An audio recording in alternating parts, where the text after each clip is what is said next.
Hello, hello, hello. Peace and blessings, everybody. I'm sorry about that. Got some type of technical difficulties on this thing right here. I don't know, like my restream updated and it ain't got my music on there right now. So I'm gonna have to bring it back and everything right there. But peace and blessings to everybody that's out there. Hope everybody's okay. I have to restart this computer too. But peace and blessings to everybody out there. Sorry I'm late. Had to handle some business at the house before I came on. But shout out to my brother Rod Walker in the building. Out Boogie, what it do? Antonio King, what's good, brother? Creole the Traveler, what it do, brother? Rod Walker, what's popping? All things, what's up, bro? Supreme Can, what it do, homie? D1, my brother, what's good, bro? Peace and blessings to you. Marquis, my brother in the building. Salute, salute. Lamarcus Robinson, what it do? Mike Rhythm, what's popping? What's popping? And just peace and blessings to everybody out there, man. I hope everybody doing well. While we getting the show together, I get the other stuff hooked back up. I don't know what the hell happened, but y'all know how I am with the daggone with all this daggone other stuff. Y'all know I ain't that good with it, so you know, so appreciate everybody for coming out. You know how we do. So Dr. Key will be here in a second. She'll be here in a second. But my brother A1 Hoop Zone in the building. Salute King. Peace and blessings to you, A1 Hoop Zone in the building.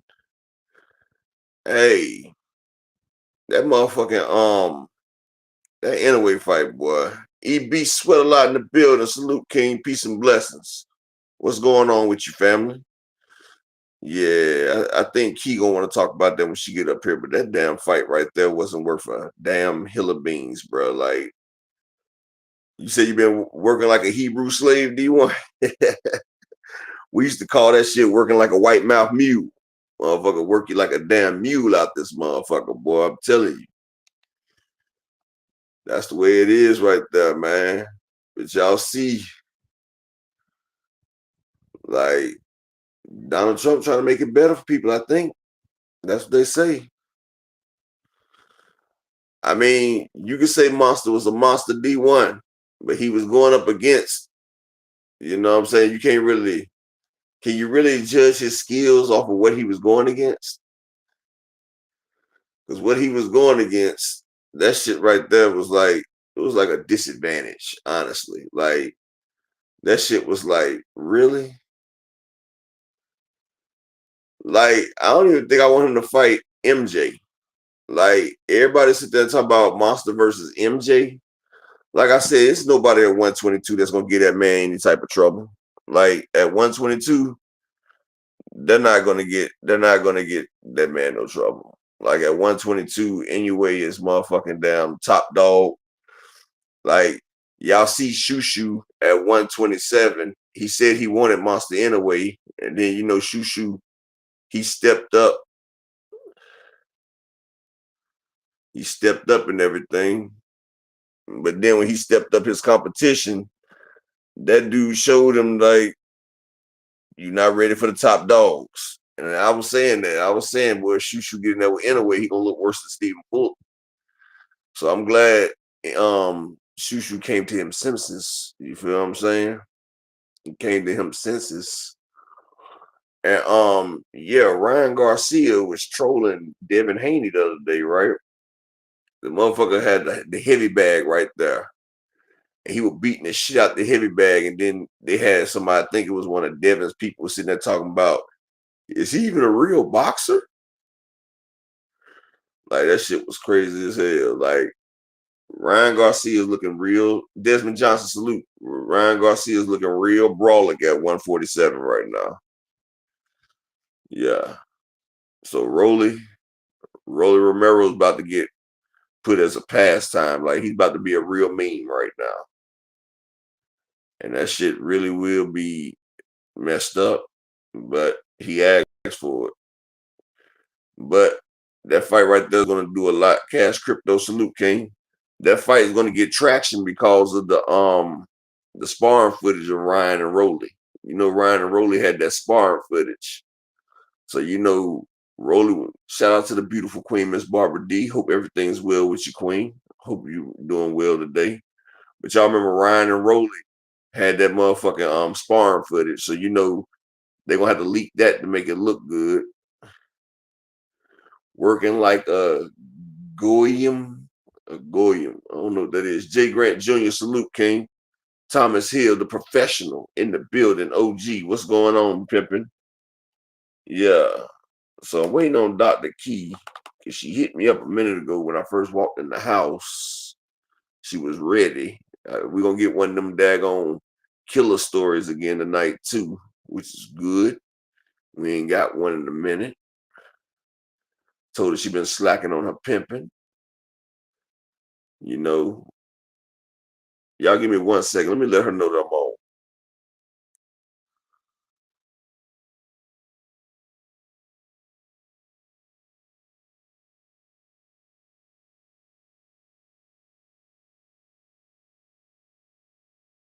Yep. So yeah, I had to let her know real.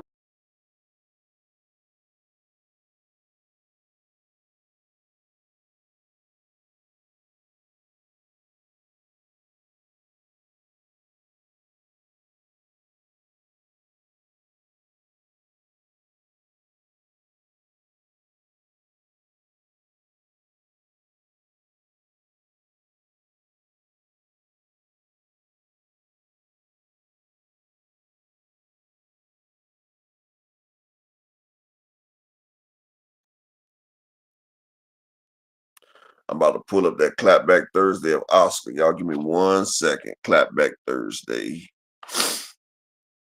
Pull that up. Oscar and his clapback. Because Oscar really went in on that clapback. So y'all give me 1 second. Let's see. All right, Oscar clapback Thursday. Give me 1 second. I'm pulling it up now. And the doctor is in the building. Dr. Key, how you doing today? Hey, can you guys hear me? Am I okay? Yes, we can. Salute to everyone. Happy Friday. It's Friday. I'm excited. I got so much stuff to do. And I'm happy that it's the weekend. I get to do it on the weekend. So salute to everybody. I'm trying to get the clapback Thursday real quick. Salute. Thank you guys for coming to join us. Y'all could have been anywhere in the world, but y'all are here with us. I greatly appreciate it. I'm dedicating a portion of my show to the singer Maxwell. Because I Ooh, thought about it. that's my nigga. I probably listened to Urban Hang Suite at least like twice a week. Like that album is such a classic, and I don't think we give Maxwell enough credit. So I'm dedicating it to Is him that the today. one? Is that the one with This Woman's Worth on it? Yes. No album. Oh, that's my shit right there. Okay, no, please don't leave it. Leave it to Maxwell. Don't do it. That's how you Leave feel. it to my baby daddy, please. Don't do it. Don't do it. It's Um, always a light skin. Y'all see that? It's always a light skin a nigga. lie. Lie. A lie. Anyways, it doesn't even matter. Doesn't even matter. Hey Cash, hey Marquis, Marcus. The Queen is in the building. Barbara D, salute Queen. Good to see you. Hey Creole. Good to see y'all. I'm with all things Thomas Hill. I know right. Hey D1, good to see you. Hey EB, good to see you guys. I hope y'all having a good day at work. Don't work too hard, y'all. Please. Too hard, man. It's Friday. Chill. We got some good fights coming up this evening and tomorrow that we're gonna get to. Mine is fortunate because baby, R. Kelly put his hands and feet in them lyrics. I don't know what R. Kelly did that day You know before, what he but did. came back, You know what R. Kelly did, damn it. he did not do whatever. Hey, Mr. Pride. But that is a classic in my household. Yeah, Ascension. That's exactly what I was listening to. Marquis was Ascension and Till the Cops Come Knocking. I'm like, Maxwell, you gotta blush when that song come on, like, boy. You silly as hell. What? I'm serious. I was blushing like, you do gonna you do know what? something? Like I sat there and it's this channel I be watching. It's this girl, and she be going back and she be singing all the lyrics that we heard on songs as a kid. And like if you think about the songs that we listened to as a kid, bro, that shit is crazy. Whitney Houston was a home wrecker. Like she had a few stolen moments. Like, man, I'm telling you, can go into all these songs that's messed up. That song Poison by Bib DeVoe, that was about messing with a girl with an STD. Like, it's crazy. Like, these songs are crazy. Shout out to my man EB Sweat a Lot in the Cash app with the $3 holler representing the channel. I appreciate you, King. EB always get it started in here. You know, we just need FOMO to represent after that. But appreciate y'all. I appreciate my man EB always coming through. And Key, as soon as you're done, I got that clapback ready for you too. Exactly, Robert D. I'm like, man, hey, Mr. Tell It Like It Is. Hey, TM. Good to see you guys. Well, that's the way to do it, Jay Grant. Make sure you be able to chill. You understand? But let's get to it, man. We got a lot of boxing news to get to because it's been ghetto, and there's some reports coming out about DAZN. We got to get to Upper. So go ahead and play Oscar's ghetto ass clapback. Hey, Al Booger, good to see you, King. This classic clapback. His clapback is classic. His class is always his clapbacks always be classic, but it's ghetto, Upper. It's ghetto. You know it's ghetto. Yeah. Blow it up too. Oh yeah. To laugh, it's Clapback Thursday, so let's go. It's time for the first Clapback Thursday of the new year, and we are coming in blazing. I know you've missed me. I promise you I'd be back. It's time for the only segment in boxing that gives you the facts and makes you laugh. It's Clapback Thursday, so let's go. This clapback is dedicated to the worst manager in boxing history, Bill Haney. Something we can all agree on.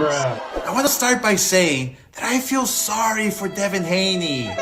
We hardly ever hear him speak because his daddy does all the talking, and it's cost him all 12 fans he had. Sure, Devin had a bad loss this year, but it shouldn't have been career-ending.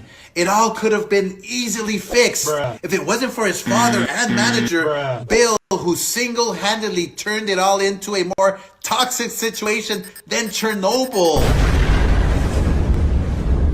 I have never seen a bigger fucking of a boxer's career in my life. Disgusted. All Devin had to do after the losing to Ryan Garcia last April was say, he beat me. I couldn't block his left hook. And then get back in the gym. But instead of focusing on a comeback fight in 2024 and teaching his son how to block the left hook, Bill felt it was a better idea to have Devin sue Ryan Garcia for battery and emotional distress. To sue Golden Boy, to sue the New York State Athletic Commission to get Devin's loss expunged from his record. What? To fight a civilian at the Orange County State Fair, to take the rest of the year off, and to make as many enemies as possible, thus cementing their legacy as the biggest crybaby pussies in the history of boxing. Now, that brings us to the present day. Devin and Bill were in London last week begging Turkey for a payday because they have no other options. The only value that Devin has in this sport is to fight Ryan Garcia again. So Bill, being the pimp he is, and these are facts, he was a pimp. Hoed his son out once again to the fighter who beat his ass so badly he had to sue him for battery. I cannot make this shit up, folks. The rematch is set to happen this October, but under one condition. The Haneys must drop their bullshit lawsuit against Ryan and Golden Boy. And of course, the Haneys are willing to drop it because they had no case whatsoever. I have never heard of a fighter suing another fighter for battery. And I'm certain we will never see it again. Unless Devin sues his next opponent. Anyhow, taking the rematch is a pretty risky move though. If Devin loses to Ryan Garcia again, we can all wave goodbye to the Haneys. And in order to even get to that fight, Devin has to first get past a tough and hungry Jose Ramirez in May. Watch out, Jose. If you hit him too hard, he might sue you next. Bill, the highlight of your pathetic 2024 was becoming president of the neighborhood watch here in Henderson, Nevada? Do me a favor. If the wind blows one of my recycling bins too far from the estate, go ahead and chase it down and bring it to my gate. Thanks, buddy. This is the closest you'll get to stepping foot in my home ever again. And Devin Haney, from one fighter to another, you have to take control of your life and career and fire your father. Everyone in boxing stood by and watched what happened this year. A year in which you were supposed to shine. You are now a punchline. Everyone sees he's the problem. Hell, he didn't even stop the fight against Ryan Garcia when your jaw was broken and you were on the canvas. I hope you can come to your senses and decide to save yourself and part ways with your current management before it's truly too late. Sadly, it might be already. Oh, and Canelo, you just signed a huge 3-fight deal. Does that mean you'll be fighting David Benavidez and you'll give the fight fans what they've been asking for? Of course not! Fuck you! I got it, babe!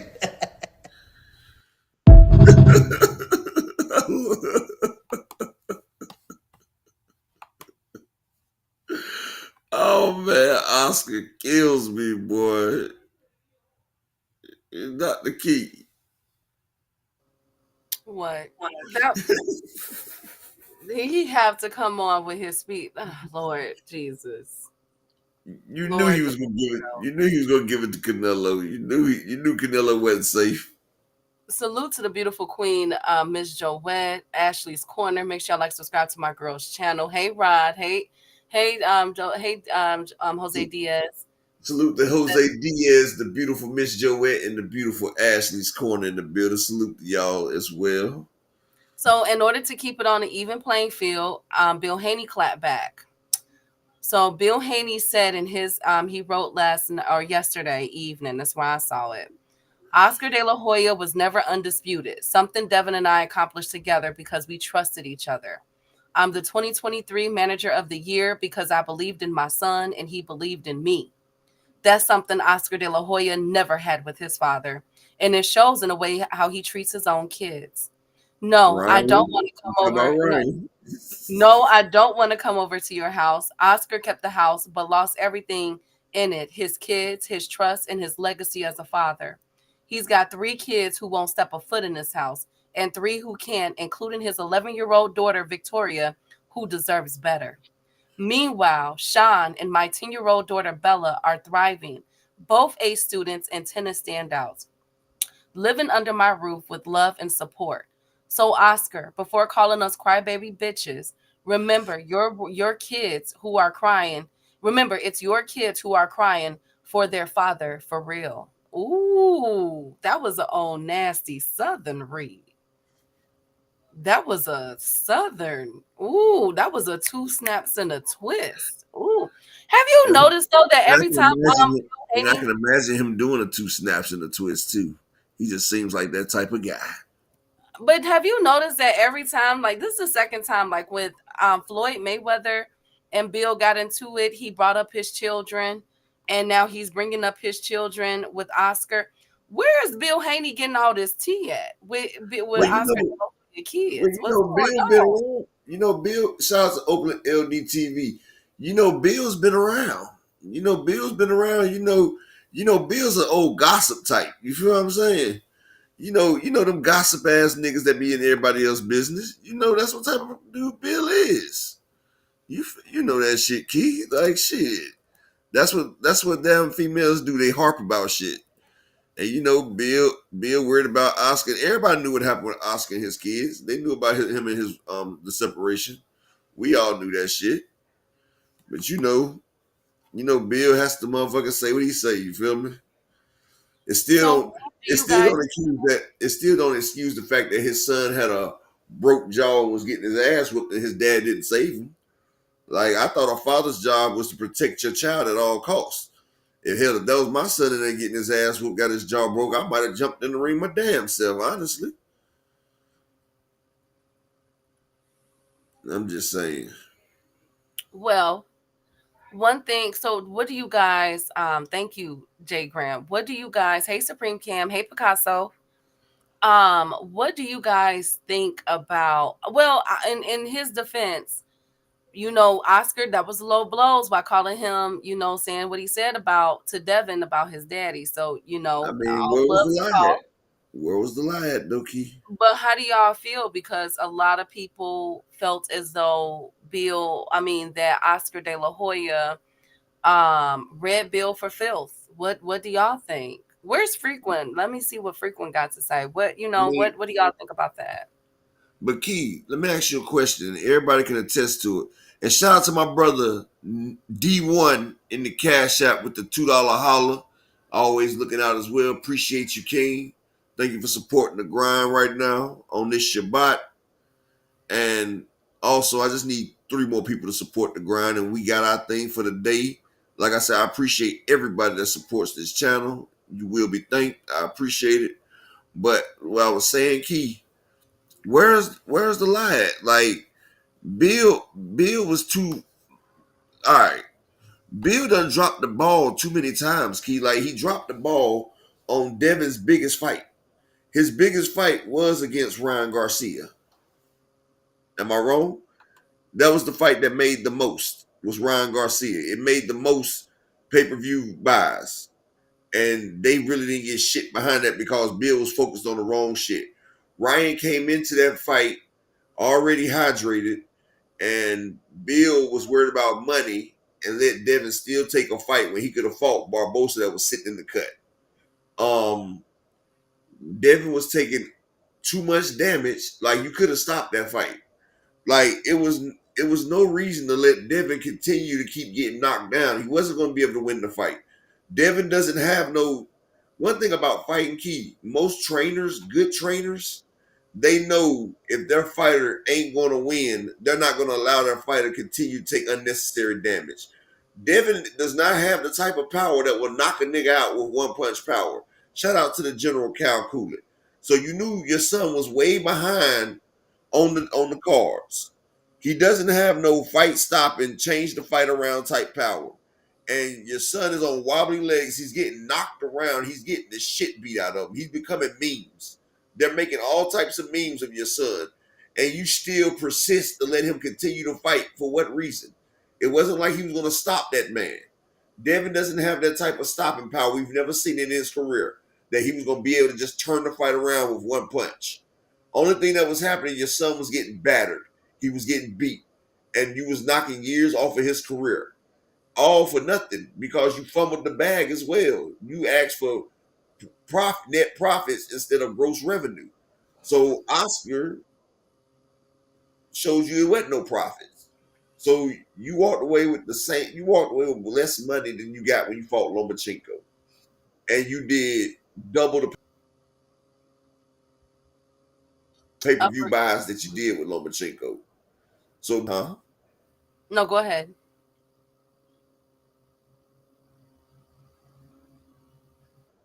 Shout out to Picasso in the building. You're living like you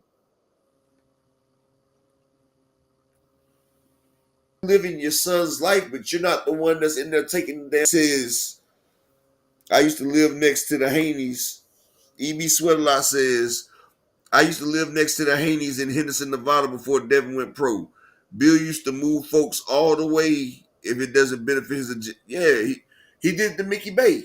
They got Mickey Bay out the way, and then they had to go back and beg Mickey Bay to come back. You know what I'm saying? Like they say, the same people you pass on your way up will be the same people that see you on the way down. You feel what I'm saying? And shout out to Mr. M Pride in the building and my man Marquis. But this is what I'm saying. Like, Bill, you sat there and he fucked over the bag and he fucked over his son like Key. Devin had no chance of winning that fight. Why continue to let him keep getting knocked and battered?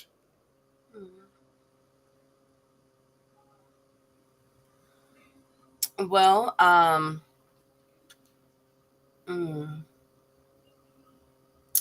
I think, I think everything. Hey, Mr. Pride. I think that I feel you, Mr. Pride. I think that everything is a learning lesson. I think moving forward, they will never make those mistakes again. I don't think that they really thought this through. And as I said before, after the fight, I feel like this is a bad style matchup for Devin. You know what I'm saying? And I will be shocked if Devin was to take that fight in October. I'm still not sold on that yet. But they painted themselves in a corner to where it's like, you gotta fight Ryan. And Exactly. truthfully speaking, I don't know if their desire is to fight Ryan. I ain't gonna lie to y'all. I don't know. I don't hate Camp 11. I don't know. I have to see it to believe it in October that Devin and Ryan will get back in that ring again. I think it's a bad style matchup. I don't like this fight for Devin. And if he loses again, think about it. Ryan has more to gain than Devin in this situation because Ryan instantly became the villain. He painted himself the villain before the fight and after the fight with the accusation, with the PED charge, and then with going after everybody, saying some disparaging remarks against, all kind of people. The way he treated the mother of his child, like he did so much. And so he's already been at the bottom of the totem pole. Whereas this is Devin's first time really tasting the bottom. You know what I'm saying? He's been carried for so long in boxing to where if Ryan wins, he goes back up, but he really doesn't have anything to lose at this point. Everybody then pretty much turned on him behind the scenes. Whereas Devin, you gotta win this fight. Because if you lose this fight, that's it's gonna take a lot. I'm not saying he can't come back from it, because we've seen it in fighters like Dubois, who have taken butt whoopings and gotten stopped and they became champions and all that other stuff. So I'm not going to say that won't be it, but it's going to take a lot for Devin's name to get mentioned back in the mix with them boys, man. Like, I think that Devin and DHP is in an uphill battle. And I don't know, if I was Devin, I think it would take more than a Jose Ramirez to get me ready for that fight. He needs to get a touch from Jose Ramirez. Hell, Giovanni Santillan will be a good fight for Devin. Mario Barrios would have been a better fight. Exactly. He needs touches like that. You know what I'm saying? And you know I what's don't. wrong? His Huh? dad is making it worse. And like, salute to that dude named Dave, the Chi-Town legend in the building. But his dad making it worse, running down on Ryan, steady antagonizing the shit. Like, dude, you're making the shit worse. Like, you're building your son up for another fall. Shawnee Bo, salute. Fresh Baker, salute. Like, Bill doesn't realize you're doing all this grandstanding, and it wouldn't have been that bad, but y'all calling Ryan a C-class fighter, a D-class fighter, and then you get outclassed. Like, if Bill and them didn't do all that hype and shit, the loss to Ryan wouldn't have been that bad, Keith. It would have been Devin losing to a top contender. You feel what I'm saying? But Bill and them, they sit there and put the grand scale up. They sit here hyping this shit all the way up. So what they doing is hyping themselves up for the fall. You feel what I'm saying? They hyping it up for the fall. Like, that's what they doing. And like, that's what I said. If they didn't do all that bullshit, they gonna kill Ryan in the ring and all that shit right there, then it wouldn't have been that bad. Like, a lot of times fighters make it worse on themselves, like I said about Shakur.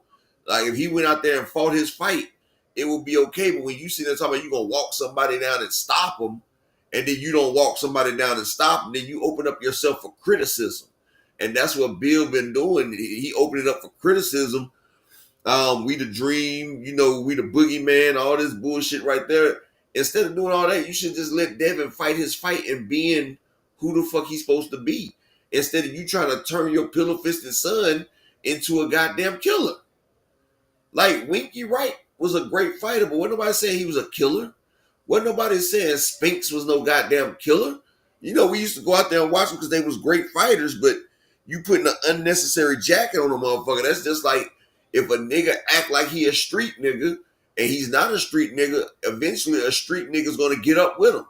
and then he's eventually gonna have to put up a shut up.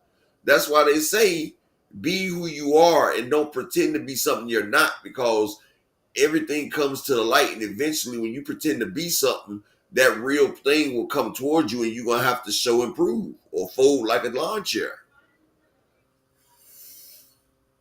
Yeah, so I think that hey Fresh Baker, make sure you guys like subscribe to Fresh Baker, Salute King, and D1's channel. Make sure y'all like subscribe to D1. I think that Devin is in an uphill battle. Like I said before, and I've been saying it for months, he's in a very peculiar situation. You know what I'm saying? And I'm worried. I'm worried. I will be surprised if he takes this fight in October. I think he need a couple more touches, because with Ryan, some people just got your card. You know what I'm saying? Like, some people just got you down packed, and it's gonna hate teach, and it's just gonna be a uphill battle. I'm praying for him though, and it's sad that this man has been getting shamed. I agree with Oscar De La Hoya. I said it first. I was like, I feel bad for Devin, and here go y'all cussing me out. Like, don't feel bad for him. I feel bad for him, y'all. I do, but only way to get it back is he got to get it back in the ring. And his only opponent right now is that he's officially attached to is no longer Tank Davis, is Ryan Garcia. Somebody that you have been in the ring with since y'all were what, 13, 12, 13, 14 years old. That's a tall order. That's a very tall order. Kawhi Elliott in the building. Shout out to my Chicago brother, Dave. Hey, Kawhi. So on to that one. So that was Oscar De La. Yes. Who causes most of Devin's problems though? Who's the one out here pushing all these damn narratives and causing all these problems and writing But the checks? okay, but as the speaking head for DHP, he's supposed to put his son out there. Okay, but also as a father, look at the wave that Bill has created. We cannot take away from the fact okay, that but as a father, Kid Austin Sr., Brian Norman Sr., all these dads coming out the woodwork now, being on all these platforms and talking for their children now. We can't. This is what I'm Bill saying. started something with that. Salute the slogan one a bit, but also it's also about keeping it 100 and keeping it real. You're writing a check that your son ass is gonna have to cash. Like, you kept making your son something that he's not. Like, even though Brian Norman Sr.'s out there, his son does have punching power. He can do this and that. Auntie Schofield, he knows his son has power and everything. You know what I'm saying? But Devin is out here, and his dad is making it seem like he's some type of motherfucking power puncher that's gonna do this and that. And he should know his son better than that. He knows he was at the tank. He was at the tank motherfucking sparring session. He know his son could motherfucking get a clear shot and not buzz nobody. Shout out to the beautiful 2 Cent in here. Y'all make sure y'all subscribe to her as well. But this is what I'm saying. You setting your son up for failure. Like, exactly, Miss Joette. That's basically what I was trying to say. It's okay to promote your son, but you lie on top of lie. Like, he's worse than frequent liar. Like, this motherfucker offer you a lie and you didn't even ask for it. Like, all this damn lying and shit doesn't have no place in boxing. And shout out to the beautiful Queen Cassandra in the building. Like, that's the problem I got, Key. All the fucking lies. Like, have some integrity. Like, if you were sitting out here speaking truth and doing what you're doing, I wouldn't have no problem. Exactly, that dude named Dave. Absolutely. That's exactly what it is right there. Talking for your child is one thing. Doing bad business in the name of fatherhood is another. I get what y'all saying. Salute to the Queen, 2 Cents. Cassandra, girl, you missed it. I did a whole segment on Keith Thurman yesterday, girl. For real. Keith Thurman is making his way back, girl. You're dumb as hell if you think he is fighting in Australia.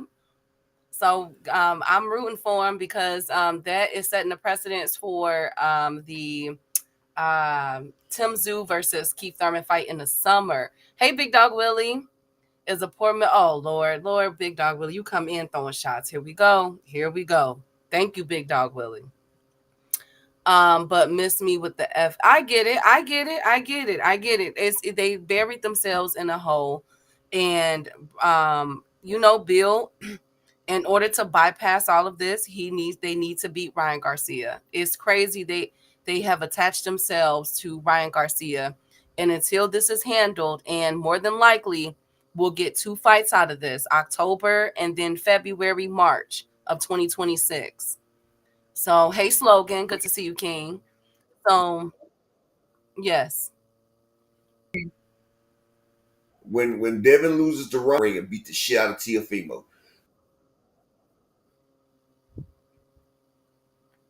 that's what's gonna bring Devin back right there. And big dogs like Glass Joe. You feel me? Shakur is Glass Joe off a Punch Out. But yes, Key, he's not gonna beat Ryan.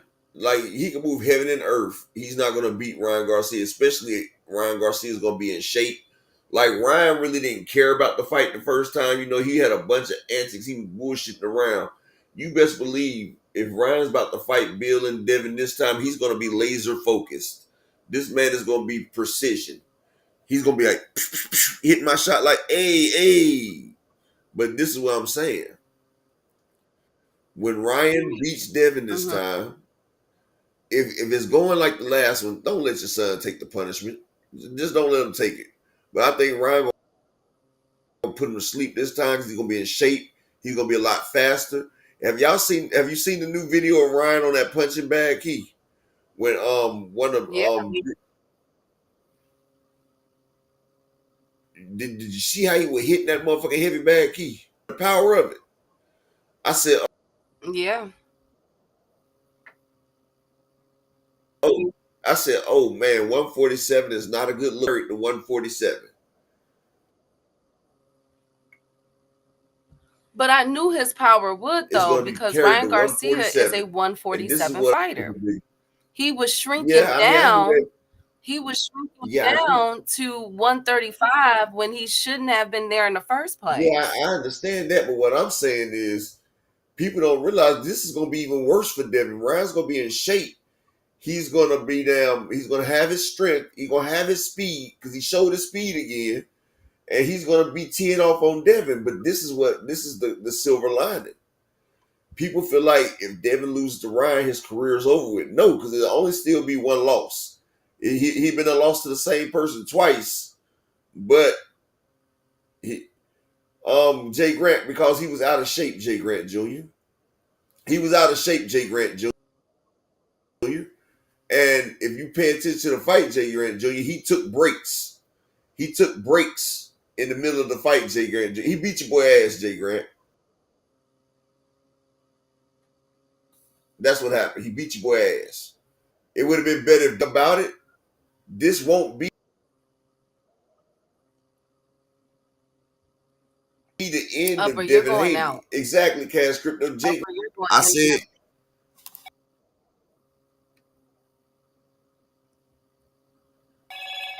I can't count Dev out. Hold on one second. Needs to show up and show out. Yes, he does. Up, are you there?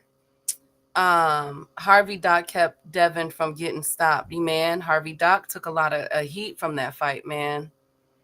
That fight should have been effing stopped right there. Yeah, that's true, D1. It was the Osterine. He knocked everybody else out. I mean, look, one thing about it, Jay Grant, Devin got hard. He does. Can you guys hear me? Devin does have heart. Hey, phenomenal. That low for that long time. Yeah. No, I don't think he needs to retire. I mean, I think both of them are officially in their right. Yeah. I sound better now? Okay, yes. What I'm saying is, like, everybody thinks that Devin's career is over. No, he's just going to have one loss because it's going to be the same person, but it's still technically one loss. But this is what I'm saying. Okay, Ryan is a good fighter. He lost to Tank Davis. But I agree that if he can't beat Ryan, go after Teofimo. He's still one of the big folk.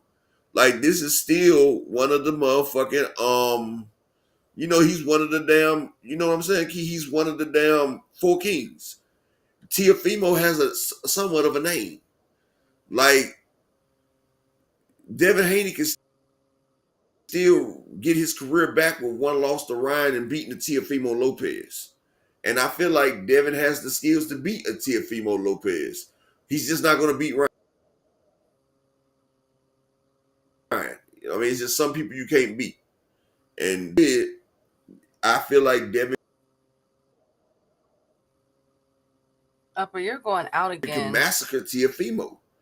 And I feel like give me one second. I'm about to switch over. Okay.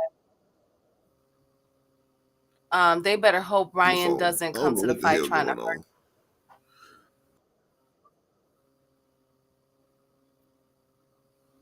Okay. You couldn't tell me that Devin wasn't concussed. I honestly think Devin won't ever fight Ryan again. I don't. That's why I said, Ms. Joette, I got to see it to believe it. But it's to the point now where both of them their names are so intertwined with one another. They gotta fight. That's just where it is. And I can't believe I'm saying this, but I agree with Turkey. Y'all gotta fight. Y'all have to break this tie. If there is not one fight I agree with, you know what I'm saying? I know I give Turkey hell, which I'm going to give them hell in a few moments because DAZN Reports has officially come out and DAZN is in trouble. What Bernie Mac say? Trouble. They are in trouble. But I do agree with it. I give Turkey hell, but I agree with Turkey on this one. They gotta fight. Out of all the fights that are being made, Devin and Ryan Garcia, they gotta go after one another. You know what I'm saying? And I pray that, Devin is up for the count. You know what I'm saying? And I pray it's not even the chin. It's the it's not even his fighting style, it's his chin.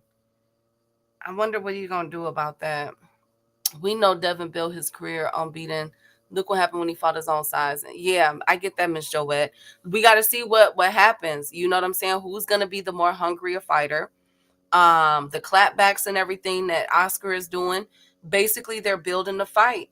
But one thing I'm praying is that this lawsuit is officially dropped, because one thing I don't want there to be is a press conference where Devin Haney has to sit in one room and Ryan Garcia got to sit in another because they can't come to blows or anything or have a verbal spat with each other. That I don't want to see. Can you hear me good now? All right. So this is the problem right here. Devin, like I tell everybody, Devin does everything good. He doesn't do things great. He does everything good. One thing about Devin and Ryan, Devin is the more technical fighter. Yes, he's more disciplined, more technical. And Devin can sit there, he can control the pace, and he can put on a masterclass boxing performance and box the hell out of somebody. You feel what I'm saying? But the difference between him and Ryan, first off, they're the same size. Ryan has a slightly longer reach advantage over Devin. So Devin can't just pop that jab out there and control the distance. That's one. And this is anybody that knows boxing will understand what I'm about to say. Secondly, Devin's jab, his right jab, first off, like me and Derek James did before Devin and Ryan fought, because, Frequent and them got mad because I sent Derek James an hour-long video showing all the telltale signs that Devin does before the Ryan fight. And, he looked at it and he seen what I was talking about. And, they incorporated it. But what I'm saying is Devin Haney, his biggest hangup is that Ryan Garcia has a left hook and he's left-handed. When Devin shoots out his jab, Ryan's hook is faster than Devin's jab. That's one thing that Roy Jones had over a lot of opponents, is that Roy Jones was Captain Hook. And the one thing that beats a jab 9 times out of 10 is a hook. So if Devin throws out that jab, Ryan can come over top with that hook at any time and bomb away on Devin. It's nothing he will be able to do because he's going to be extended with the jab. So already, while he's extended with the jab, he's already open. 2, Ryan Garcia is 3 times as fast as Devin Haney. You can say what you want. You can go back and look at it. Ryan Garcia hand speed, it is S class, while Devin is a B plus. Ryan Garcia, if you blink, he's done dropped you. Go back and look at Ryan's fights. His hands are too fucking fast. And even Devin told you he misjudged Ryan's speed when he got caught the first time. So Ryan's speed, and that's what they say, speed kills. So Ryan's speed is going to be a factor. So if Devin sits back and tries to control the pace with his jab, anytime he pops that jab out, he's at a 50-50 chance of being countered. And when he gets countered, it's going to drop his ass because there's a left hook coming. Next, Ryan has developed his right hand and his body work. One thing about Devin doesn't have enough power to make Ryan respected. If you go back and look at Tank Davis versus Ryan Garcia was bearing down on Tank. When Ryan got dropped by Tank with that shot to the face, Ryan was coming in and he was aggressively throwing shots. Devin is not going to be able to defend against them aggressively showing shots. And one thing about Ryan, you have to hit that man to get him up off of you. Ryan comes in kamikaze, and he has quick feet. He has quick feet when he's coming forward. He's a front foot dominant fighter with quick hands. And that's just a terrible style matchup for Devin. I mean, no matter how you look at it, it's a terrible style matchup. Devin can box his best his fight, but one thing, Ryan has that game changer. Shout out to my brother, Phenomenal, in the cash app with the $5 holler. I appreciate you, King. Thank you for supporting the channel. I just need 2 more people to support the channel for the day. And I appreciate everybody that does support the channel, man. Y'all contributions are greatly appreciated. But this is what I'm saying. It doesn't make Devin a bad fighter because he can't beat Ryan Garcia. It can't. And Frequent Flyer, you should never talk about meat mush, man. I don't even know how you type with all that meat in your goddamn mouth, bro. Like, and we sitting here saying that you said it's meat mushing when you talk the truth. No, meat mushing is when you lie and you see the fucking truth. At least I'm speaking true frequent. All you do is lie, nigga. But what I'm saying is the man's going to get hurt. He's going to get hurt bad. But like I said, Ryan Garcia loss won't be the end of Devin's career. Because like I said, if I was Devin's manager, I would set it up for Tio and I would beat the goddamn shit out of Tio. Because other people don't think so, but I think Devin destroys Tio because Tio is just the wrong type of fighter for Devin. Like Devin has Tio, Bill trained Jermaine Ortiz to beat Tio, and they beat the shit out of motherfucking Tio. Tio should never won that fight against Jermaine Ortiz. And I think that's why Tio has been avoiding Devin because Devin can sit back with that stick and he can damn sit back and fight Tio and make Tio have to come to him. And if Tio has to be an aggressive fighter, Tio's fighting goes from an A class to a C class because Tio is not the type of fighter that leads a fight. If you watch versus Cambosos against Sando Martin against Jermaine Ortiz, they sat back and made Tio come to him. If you watch the rounds that Lomachenko won from 7-11 versus Tio, he stopped being aggressive. See, Teofimo is a reactive fighter that sits back and uses his athletic ability to react. And he uses that right there to counter. But if you don't give him the counter space, Teofimo is very average at best. Look at Steve Claggett. He sat there and took that man tooth and nail. But that's what I'm saying. Devin, he could beat one of the 3 kings besides himself, but he doesn't beat Tank. He doesn't beat Ryan.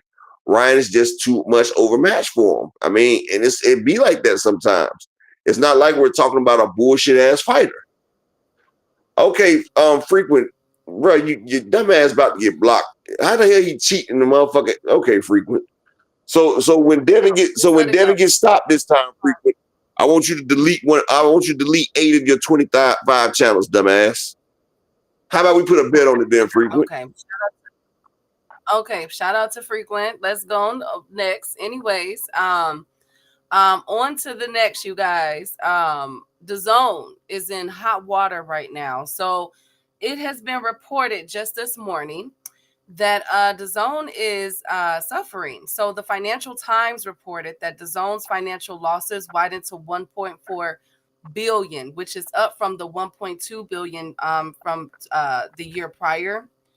And they claim to have 300 million regular viewers, yet only 20 million are paying subscriptions. Okay, now here is the article, so you guys don't think I'm lying. It is from Sports Business Journal. All right, if you want to read this. Now they are saying in this article that that they're trying to turn DAZN into the Spotify of sports. Okay, but they're seeking further investment. So it was supposed to reach in 2025. It was supposed to reach $6.7 billion. That's what they were hoping when DAZN had launched, that this year around this time they would see $6.7 billion in revenue. However, they have yet to make a splash in the market. And now with Turkey and all of them investing in it, they're hoping to be able to rework themselves, come out with a whole different, brand, and be the Spotify for sports. As you guys know, they have European soccer, boxing, basketball, motorsports, and the NFL in more than 200 markets. And they are suffering right now. They are taking a financial hit. So I get why Eddie Hearn did an interview yesterday, if you guys haven't saw it. And he said the unthinkable about Turkey Al-Sheikh. As far as I'm concerned, I'm like, yo, Eddie, what's going on? But then this report come out and I'm like, okay, I get it now. Eddie Hearn said in a very sus interview that if Turkey asked me to clean his shoes, I would probably do it. I know what the opportunities are for the fighters in the business. People like Javante, oh, you lot going over to London kissing Turkey A is not true. So Eddie Hearn said that basically he would clean Turkey shoes if he asked him to. And it makes sense because they're struggling right now financially. Now it all starting to point to, okay, I get why they are pretty much bending the knee. And this is the point that I've been making for several months. And I will continue to say boxing had a... Go ahead. Oh, no, I'm laughing. I'm trying to figure out who they talk about. Who this dude talking about. I just said, no, go ahead, keep on. I'm just laughing at this comment right here. Okay. They had where in 2023 and in 2024, for sure 2022, 2023, that the only boxing companies or promotional companies that had a green in revenue is the PBC for all accounts, whereas the other companies have taken a hit, and which is why they have to bend the knee. Eddie said he is Shine Turkey Johnson if he asks. I heard shoes 2 cents. But it is, I do have to include this, that it looks like it appears that DAZN, as far as their market is going, because if you guys have 300 million viewers, but only 20 million subscribers, I would have to say from 2023 to now, it's not even scamming. That's a shrinkage of between 5, if my numbers are off, 5 to 8, maybe 10%. Oh, you said how many? Because that doesn't make how many subscribers? From 300 only 20 million subscribers, but they said they have 300 million people watching. I'm scratching my head. So if you only got 20 million subscribers and you got 300 million, that's negative 2,000%. I know, but I'm talking about their shrinkage from 2023 to now. It appears that their viewership, not even just their viewership, their subscription accounts have went down at least between 5 to 10% upper. That's what my point is. For Eddie to sit there and say that, dude, where's your pride? So if you get in the back room and he tells you it's Diddy time, basically, Eddie, you telling me that you would get Diddied if Turkey asked you to get Diddied. That's basically what he just sat there and said. He was just putting it out there. He was letting Turkey know that if you want me to hold your hand, I'll hold more than that. I can read between the lines, Key. I can read exactly between the lines. Eddie was letting him know that he's ready and willing, and he's available. That's exactly what he just did. Lee Jackson, salute. Tate D, salute. And I apologize to some people out there because basically I apologize because I thought everybody had common sense. And then I realized that common sense really isn't that common. And it's my fault because I put too much on people because I felt like people had the intellectual fortitude to understand right and wrong and misinformation. And I thought that people understood certain logistics in life. But then I realized now I see why we are so far behind now, because you could tell a nigga that shit is a pie and they will still eat it. Like it's one thing I've learned about being on this YouTube shit and being on boxing, that some people are blissfully ignorant. Like people are blissfully ignorant, Key. Like you could tell somebody some dumbass bullshit and they will run with it. Like it's like niggas want to be lied to. Like some people want to be lied to and they actively reject the truth. And you know what? I'm done trying to teach people the truth. If they want to be dumb, blind, deaf, and dumb and think dumb shit, I'm just going to let them. But first off, comparing a SARM with a steroid, and then you got people that's actively saying that, no, hold on for a second, Key, let me get my diatribe done. And then you got people that's actively sitting here saying that, what would it be like without the steroid? Like he was without the steroid the whole time. He got tested. And then you got dumbass people that sit there and say a steroid. No, snack is more effective than Ostrin. If you want to say what's more effective than Ostrin, and that's a fact, snack is more effective than Ostrin, comparing Ostrin to an anabolist steroid. That is, like, I see why people laugh at our people sometimes. We have some of the dumbest ass people. Like, what the hell? I see how we was enslaved. Gracious. Upper, come on. All right, thank you. Hey, Creep. So let's continue on with the DAZN talk, Upper. Okay. So, and with Turkey and everything.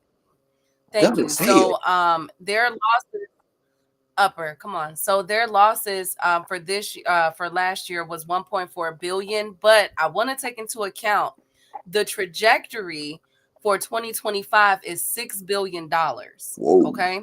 So if I really wanted to be an a-hole, I could really say that DAZN is about $4.5 billion in the hole, because I cannot see them making up the $6 billion in 2025 and for this year. That's too much ground to cover financially. So it appears that this product is Turkey is gonna have to do this. Gee, that shit worse than that. That shit about to look like the U.S. debt in a few minutes. It's getting bad. It's getting very bad. I just, for the life of me, I cannot figure out how they have 300 million regular viewers, but only 20 million paying subs. That is not a good number. You would want to see at least 100 million, between 80 to 100 million. I'll even push for 60, but the math ain't mathing with all of this stuff. So I'm gonna keep my eye on this. It's shout out to Big Dog Willie. He's right. I forgot, Key. Ostrin is the same stuff that Drago took in Rocky IV. I forgot. No, Key. I forgot that a content creator did say that. So I forgot that. I forgot that shit is subjected to change in boxing, but I did remember that Ivan Drago was on Ostrin. I forgot about that. Shit. So my bad, y'all. Ryan was on that super serum, that universal soldier shit, but my bad, Key. Absolutely, yes, frequent, and they also own 9.6 billion. Yeah, they do that too. So the operating losses that were cut is 1.1 billion to it was cut from 1.1 billion to 830 million dollars. This is they're doing DAZN. What the hell did y'all do? I wonder what the hell did they do? You know what? Because Australia, they report. So Australia had a deal for $1 billion for the rights of the FIFA Cup. You know, the FIFA Cup is really, really big. Yeah, overseas. FIFA. You talking about FIFA? Yeah, that FIFA World Cup, man. That shit. It's niggas out here playing the World Cup on PlayStation, Key. Hell, I don't even like, man, Key. They had me playing that World Cup soccer game. FIFA's a motherfucker, dog. That shit done picked up, boy. Soccer is fun now. Absolutely, but I'm just saying, like, okay, they had that. They got that endorsement deal. I guess I'm trying to figure out who is their operating management, where's their accountants and everything, because I'm trying to figure out how are they doing this, continue to operate at a deficit the way that they are. And they just had Turkey just invest an additional $1 billion, and Blavitnik, injected an additional has injected more than or invested more than 6.7 billion, but they're still operating at a loss. I guess I'm scratching my head. And the top 10 countries mean anything if the US is the biggest loss. Exactly, Dave.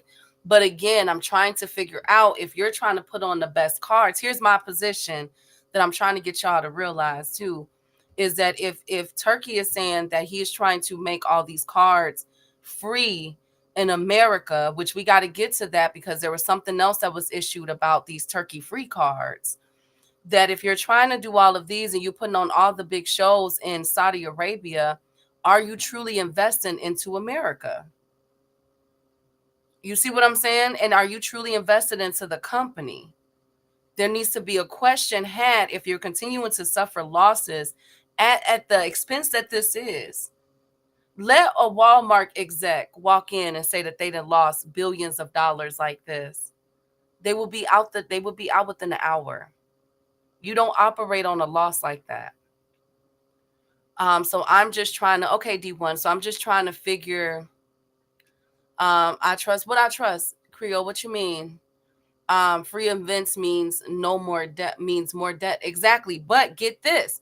So it is being reported. Now, I don't know how true this is, right? But speaking of the events that's going to be here in America. So we have the Ryan Garcia and Rolly Romero.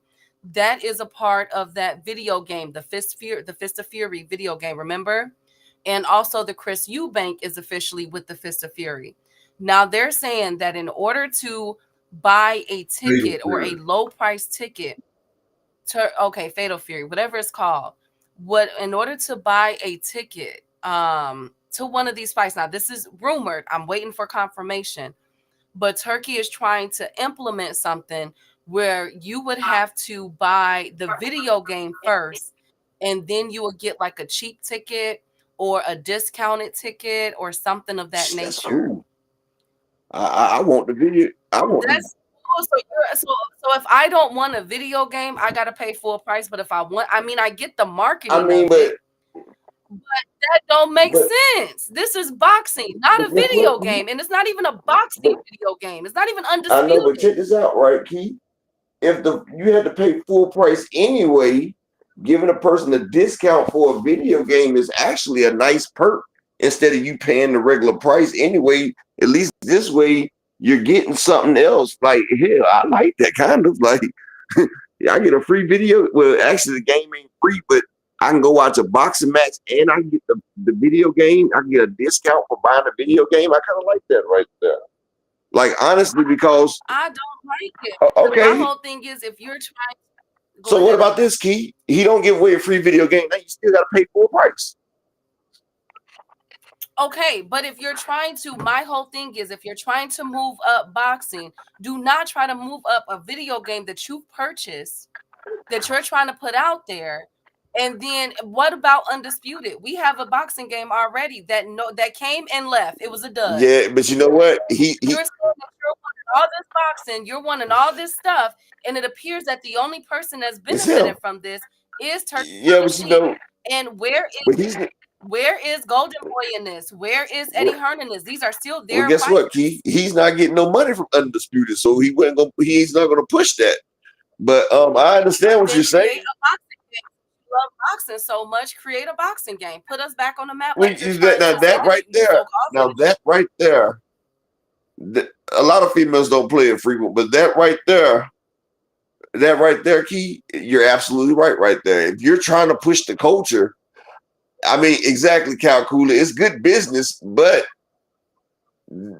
like Fatal Fury ain't got shit to do with boxing. Like, I understand what you're saying. You might can sprinkle that in with a little UFC or some shit like that, but boxing and Fatal Fury ain't got shit to do with it because they kicking, they throwing fireballs and everything. But it's good business.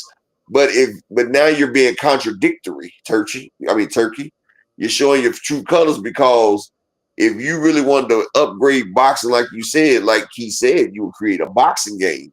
You're putting something that's Street Fighter. Like, this shit is like a Street Fighter. It ain't got shit to do with boxing. But what I'm saying from the business acumen is good, but Nigga, say what the fuck you mean though. Don't try to use a premise of you saving boxing, nigga. You just trying to make money. I ain't gonna say the other thing I said. I was gonna talk about it. You're just trying to generate revenue. Don't try to make it seem like you're saving boxing, because that's some bullshit. It's some two-faced shit, and you're not. And I hate when people try to act like they're doing what they're not. Nigga, you're helping yourself to these American coins. That's what you're doing. And you're pushing the game on top of it. I mean, it's a good strategy for marketing, but don't sit there and say it's for boxing. Just say it's for Turkey's private holdings. That's what it is. And shout out to my brother Oakland LD in the Cash App with the $5 holler. I don't know if I said it or not, but shout out to my brother D1 in the Cash App with the $2 holler. I appreciate everybody's support, and just need one more person to support the grind, and we good for today. But yeah, well, they going crazy in the chat. Y'all chill out, man. Everybody be nice. Hey, Courtney, y'all chill out, man. Y'all chill out. Come on, chill out. Let's get to some fun news. Let's get to some fun news. I think it's because it's Friday. Let's get to some fun news. All right. It would probably sell that dude named Dave. That's what me and Key be talking about. Like, he puts on the best fights, but he putting them over there in Saudi. Like, that shit's stupid. Like, and like me and Key was talking about that the other day. What day was that we was talking about that, Key? When you got these great fights and you're putting them over there on Saudi. Like, first off, the time difference from Saudi in America is, what is it, 8 hours, Key? Like, like you're gonna be putting on fights that's not gonna be at prime time. So a lot of people are not gonna watch your fights, and if you try to hold the fights late over there to match our time, it still don't really add up. I mean, they did it one time with the Anthony Joshua. They was ended up fighting like 2 o'clock in the morning over there. But still, you compete with all this other stuff.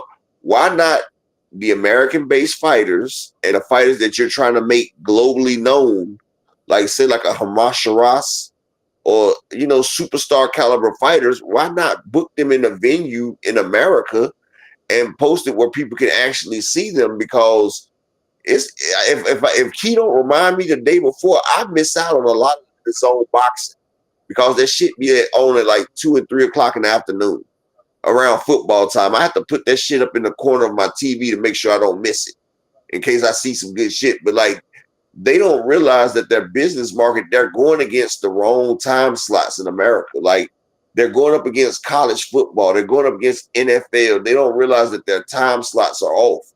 Like, Key, you're not about to sit there and put on a UK boxing match when you got Texas versus Oklahoma, or you got Alabama versus Georgia, or Ohio State versus Michigan. Or people not going to switch over to no damn Europeans boxing when that shit's on, Key.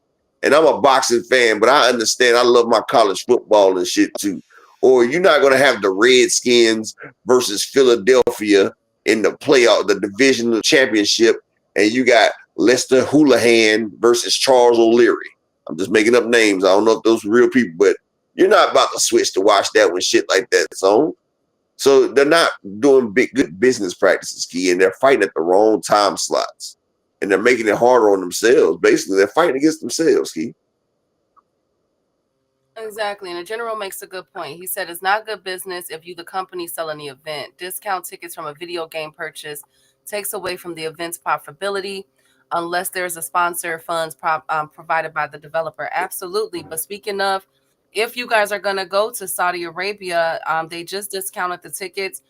You can get into they're calling what they're hailing as the best card of the century for $26.67. So on top of the flight and the hotels, the ticket will be $26.67 in Saudi Arabia to get into the building. So you're paying $26 for the fight, but you got to pay about $20,000 to get there, and to set up your hotel and all that shit.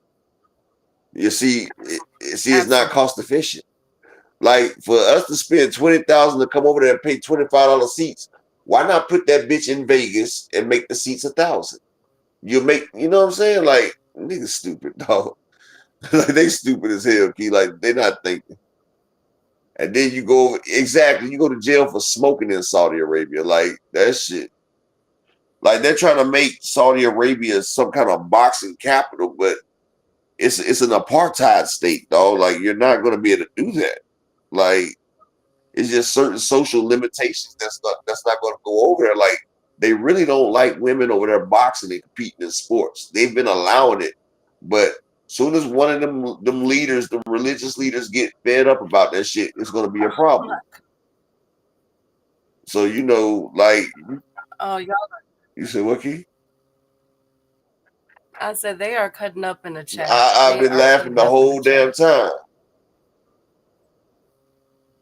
I don't know what happened, but I need y'all to chill out. Hey, it's anger management crew at its finest today. Absolutely, man. But yes, I agree with everything that you said, Upper. Speaking of fights, David Benavidez did an interview. As we know, the main freaking fight of 2025 is next week. We cannot wait. And he said he has some choice words for Canelo Alvarez, just like Oscar did. They'll bring it and look at the LIV golf venture. It's a failure. Absolutely phenomenal. Absolutely. But Benavidez called Canelo an effing P word. Because that word again. Benavidez love calling people that shit, don't he? Yeah, he called him the P word and said that that Canelo is scary. You know what I'm saying? You will go up to 175 and fight Batervia, but you won't come and fight me.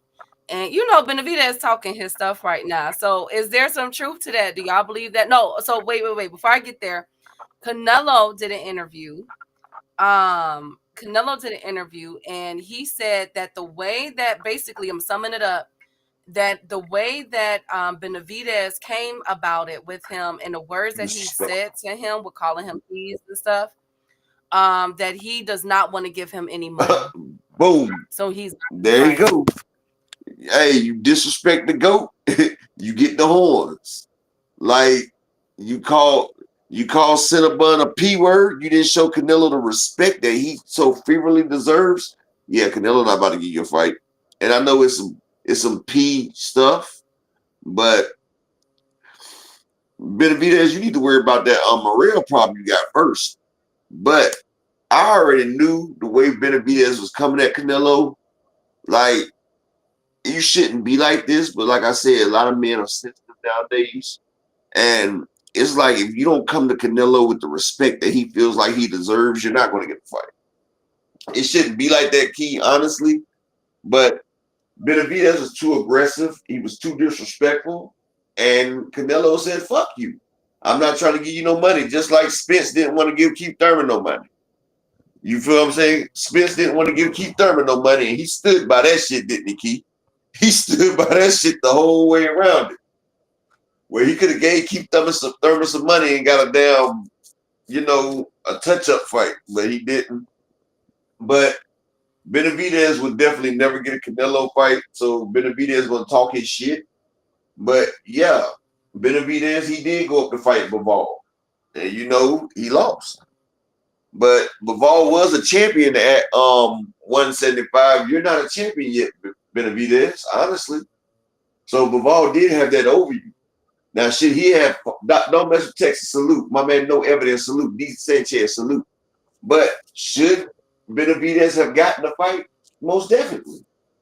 Will he ever get the fight? No. And does Benavidez have problems right now? Yes, he has Morel problems. And like I said, that's a 50-50 fight that I feel like is going Morel's way.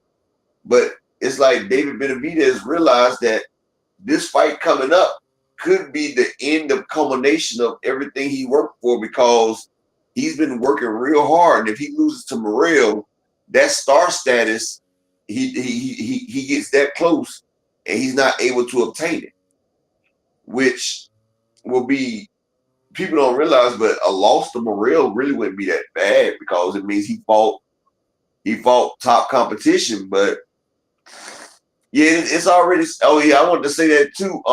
Phenomenal. The Morel versus Benavidez fight sold out last week, and now they're doing resales, and they're also opening up the venue for more tickets as well, Keith. So the original tickets have sold out, Keith. Yeah, that's good. That's really good. But that's good too, back-to-back PBC, because they said, shout out to KO. He had talked about it, but um Tank and Lamont Roach, for so many people crapping on the fight, he's already sold 17,000 tickets on record in New York. At the Barclays? Yep, he's gonna break his own record. Can you guys hear me? Jeff Horn knock out Devin Haney in sparring this morning. Fat bye, Big Dog Willie. Leave him alone, They had, please, y'all. I said they at the Barclays, right, Key? Yes. Oh, so the brick of 5 million. Oh man, they might break it. They gonna break it then. Yeah, they're on the way to beating this. So shout out to both. Those are two back-to-back PBC events that hardly no one, that people feel as though, PBC is done for, but back-to-back sellout events. Gotta keep it real with you. Okay. Big Dog Willie is being mean. Don't listen to him. I'm riding with the Bills and the Commanders. Okay. Congrats, Tonka Tank. Thank you, Jade Grant. Anyways, let's move on. So yeah, Canelo said that the way that Benavidez, I don't want to give him no money, basically. So boom, looks like we will never get the Benavidez versus Canelo fight. Especially with Canelo talking about retiring in the next couple years. I doubt it. I doubt it, you guys. I doubt it that we get that fight. But on to the next. My birds. Hey Brian, the king of the chat. Salute, King. Key, I need eggs when you get right. I got you. I got you. I got you. Period. Y'all are funny. But to keep it on with the David Benavidez and Morrell fight, this will be the WBC mandatory challenger. The WBC has reaffirmed that. I know there was some confusion. I know we had got asked that probably like a week or two ago about, is this a championship fight? This will be for the WBC mandatory. So whoever wins between Baturviev and Bivol on the 22nd got to face one of them Davids. They got to face. So there's to clear up the confusion. Okay. So I was able to get confirmation on that. So even if Bivol wins, it ain't gonna be a trilogy. It's gonna be one of the Davids. Yep. That's what the WBC just said. Oh wow. Yeah, that's what I said. I'm like, okay, go ahead with y'all bad selves. Go ahead. I ain't mad at it. Hey. He would never do that frequent because you lie too much. I don't even have that power. Hey, I'm busy. Salute, King. Also, Robert Garcia did an interview yesterday, and he said that Bam Rodriguez will be back in May, and they're hoping for a unification bout, and then afterwards, Bam is looking to move up in the division and fight Juntao Nakatani, who is 29-0 with 22 KOs, baby. Talk about a huge fight, Upper.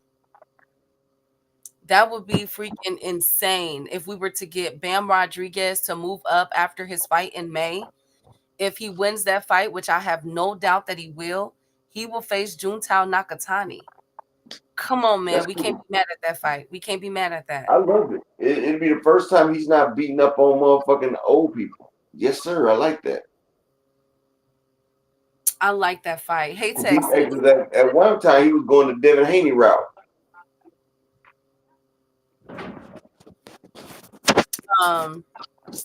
Oh my God, y'all are just going crazy today. What is going on? It's only Friday. Come on, y'all. Some of us just got paid. We trying to chill. Y'all cutting up today. Anyway, speaking of cutting up, Bob Arum was asked about on Fight Hype. Y'all know Bob Arum was in Japan. His doctor medically cleared him, although he is 197 years old. He was in Japan and he did an interview on the Canelo versus Terrence Crawford fight. So to catch you guys up, Bernie the Boxer did an interview and said that the fight between Canelo and Bud is done and that they will be fighting September 13th. Now, Bob Arum said that he wouldn't count Crawford out in any fight because Crawford has a unique talent. He's a great boxer, puncher, and totally ambidextrous. I think what Crawford is looking for is a Manny Pacquiao versus Oscar De La Hoya type of fight. What say you, ladies and gentlemen? Is Bob Arum right on the money with this one? Say what? You didn't even listen to anything I said. No, he said who was a man and De La Hoya Manny fight? Who he say? Bud Crawford and Canelo Alvarez. Say what? That's what he said. So he said who was a Manny Pacquiao and Oscar De La Hoya fight? I'm not finna repeat myself now. He said Bud Because that's the dumbest shit I've ever fucking heard. Oh my God. How the hell is Bud Crawford and Canelo a motherfucking Manny Pacquiao and damn De La Hoya fight? Bud Crawford and Canelo's more like a Amir Khan versus Canelo fight or Triple G.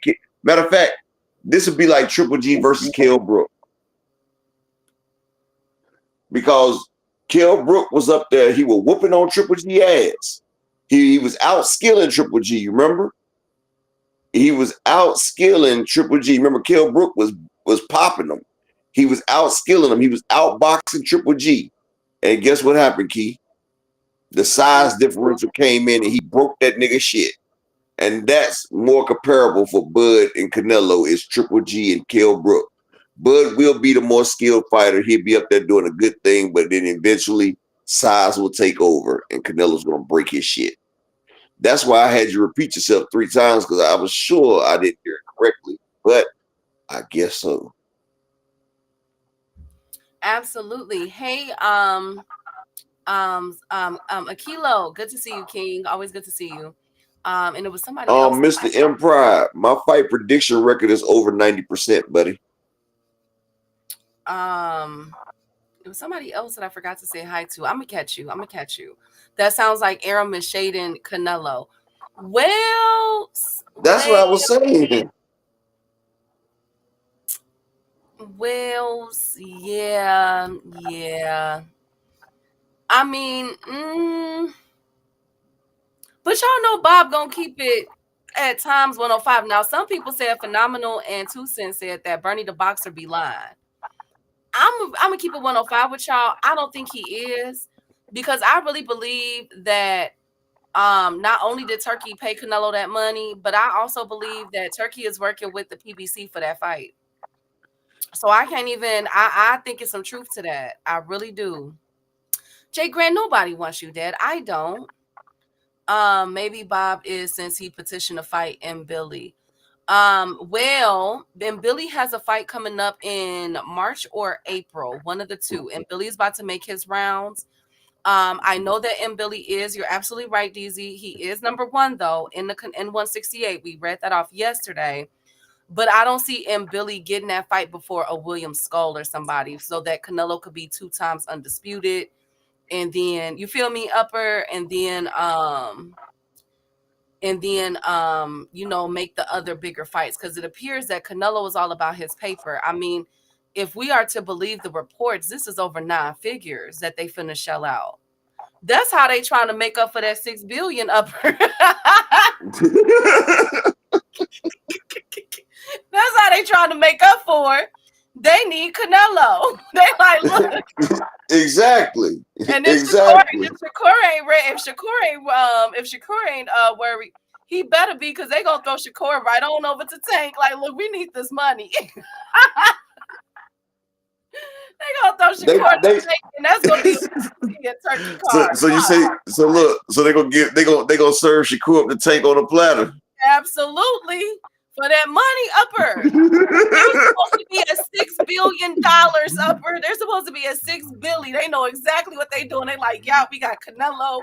Now we just got to get Tank. We just got to get Tank on board, bro. Like, I feel him. Hey, Turkey. You know what's crazy though? I bet if they offer Shakur to Tank Davis, I think he will take it, because Shakur been talking real greasy to Tank. I know Tank won't it. If they force Shakur into that damn fight, they got it. 2 Cents, that's what they saying. They saying that they out here saying that Bud and Canelo was supposed to happen, and that Turkey is a legend. Now, this is what Turkey said, that it's a record deal. You know what I'm saying? What they giving Canelo. I heard over 9, they trying to offer Canelo 9 figures, but remember I came up here the other day and I said that Canelo's team was like, look, until they sign off on it, we just waiting for the money. Okay, they got to give Canelo everything that they said that they was gonna give him, and that's how they gonna get that $6 billion with Canelo and Tank. Go ahead and give Shakur the Tank. Do a Riyadh PBC card, like I think y'all gonna do with this Canelo card. There go the money right there up, but that's how they gonna recoup. That's exactly how they gonna recoup. How much is Canelo getting? It's reported that it's a 3-fight deal worth over $100 million. That's what I'm hearing. That is worth over $100 million. Now, I don't know how true that is, and everything, but one thing that we do know is that Canelo was about his paper. That man gets 80% of the sales in the venue. He said that. So Canelo's about his money. So even if it's over $100 million, best believe that after that 3-fight deal, Canelo's walking away. If we are to believe the $100 million, with about $200 million, that man finna be paid. Well, you know something though, Key. If you think about it, right? PBC did almost make $1 billion with 3 fights in 2023 with Tank, Earl, and Canelo back to back to back. You feel what I'm saying? And shout out to my brother Marquis in the cash out with the $2 holler. Appreciate you, King. Peace and blessings to you. Shout out to my man Big AMC Marquis. But hey, it's a cool world we living in right now. But they may be down in profits, but you know what I said before that I'm not going to speak on. You feel what I'm saying? If they can get about that, they could take everybody in the world who's got criminal enterprises and get straight. But Canelo might be getting cash money. You feel me, Key? They might be giving Canelo some cash motherfucking money for this fight. Look, I know you want such and such. We're going to get to you in cash. We're going to give you this shit in cash, and we're going to put this on like this. But no, Kawhi, if Canelo fights Bud, it'll be 70 million Canelo, 10 million Bud. Bud doesn't garner that type of money. That's what people don't understand. Turkey knows that Bud doesn't garner that type of money. You feel what I'm saying? And Canelo, that $100 million that Canelo got for 3 fights cash crypto, that was the base. That was his guarantee. That was a $35 million guarantee per fight. That was his front end. Because on the Charlo fight, Canelo made over $60 million because they did 700,000 pay-per-view and a $20 million gate. That 700,000 pay-per-view was $56 million in pay-per-view, and the $20 million gate, that was $76 million. So, Charlo got like 15. So out of that 76, that was 60 left. Canelo got like 56. And he got like 40 for the Jaime Munguia, and he got like 40, he got like 45 to 50 for the Munguia, and he got like 45, 50 for the Berlanga. So yeah, Canelo made almost damn near 1.7, 170 off the 3 fights. But yeah, Canelo brought about Canelo, Tank, and Earl. Them 3 fights did almost damn near $1 billion. They did over $500 million in 3 fights. So yeah, they're looking at the dollar signs. Hell, I wouldn't be surprised if Turkey didn't call Earl like, look, man, check this out, big fish. We have some cracking over here for you. You feel what I'm saying? So like, it is what it is. Like they got a debt they got to get rid of, and you need this pay-per-view stars. Shalom to my brother, Dr. Mr. Altruistic in here. Happy Shabbat, my brother. But it brings a certain type of responsibility, Key. Like shit, you got these motherfucking debts. You want to take on debts. You want to buy stock into the damn stock into the company that's a sinking ship. And that's real bold right there for you. You see this is a sinking ship and you want to invest into a sinking ship. And that goes to show you how much money HBO lost. Like HBO lost a whole shit ton of money fucking around with European boxing when Floyd left. That's why HBO said, fuck that, we're not touching boxing again. So, going up against the PBC is bad for your boxing health. Top Rank was able to sustain it for some years. Like Top Rank was able to sustain it because they played nice with the PBC every now and then. But going against the people that got the pay-per-view stars, all they got to do is set up a promotion when your promotion comes and they're going to spank your ass every time like a baby coming out the womb. DAZN owns 40% of Matchroom USA, not Matchroom Sports. Regardless of it, as a whole entity, when they are sitting in front of each other, creeps, however you say your name, not to be disrespectful, but when you begin to be in a whole over a period of time, 5 minutes, best friend. Give me 5 minutes. Over a period of time, I don't give a damn if it's the US, the Australians, the UK, whatever it is, it's still bad. Still bad for business. They're going to have to do something. And I know exactly what they should do. Canelo and Tank. Feed them boys to them. In America, instant sellouts. There go your money to recoup, okay? That's how they need And Spence. Yeah, and Spence. Feed them all three up. Feed them fighters to them. And there you go. Right there. But speaking of feeding fighters, you guys, let me see. What are you guys talking about? Buying DAZN stock is a crackhead attempt at. Okay, thank you. Lord Jesus, y'all are on one today. Turkey neck is about to be wrong for. Let's see, and I agree with that comment too. Phenomenal. If I don't see Turkey or his company listed in their 2024 finances, I'm gonna know something is up. Some ain't right. Some ain't right in the sauce. And Eddie Hearn is doing all of this caping for no reason, because I'd be damn if I get on national TV or a national sports channel and say that I will clean a man's shoes. I'll be damned.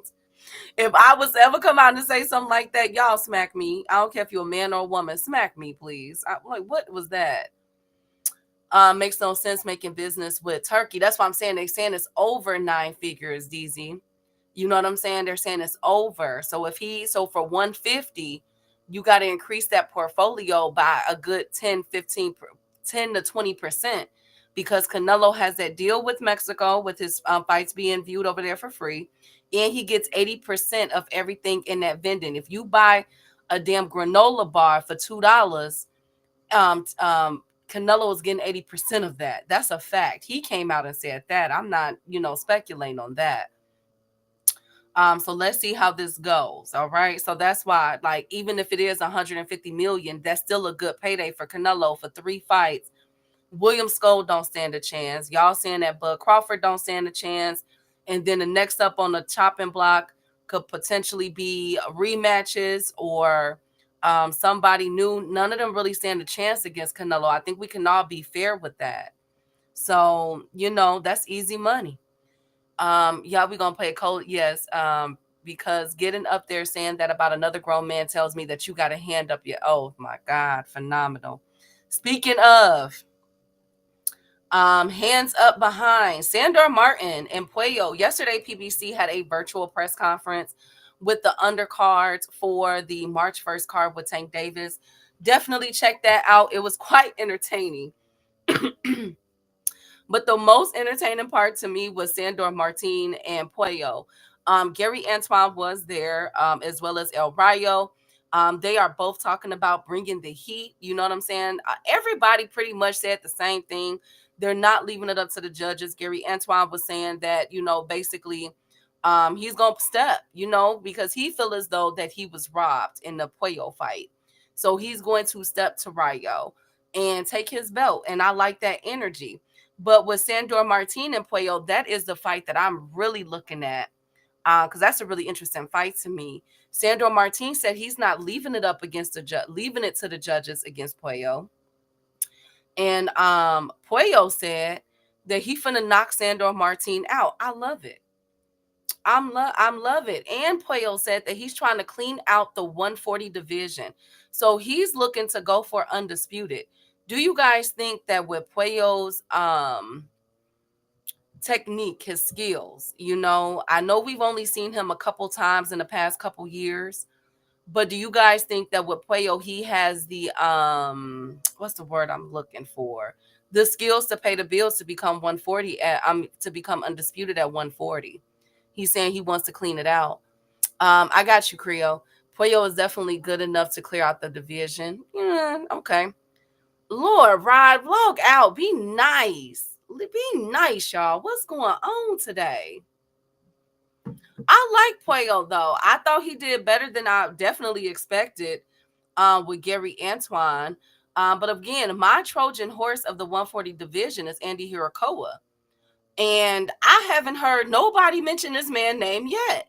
So, Andy, I think you need to come out and say something. In the words of Drake, I need you to say something. Say something, baby. Like, say something. You're going to have to, because they out here saying that that they trying to clear out divisions, become undisputed. Africa on his soapbox right now. I like Africa. But Africa saying everybody ran a 140. Once he got a belt, he basically calling T.O. and Devin and all of them ducks. You know what I'm saying?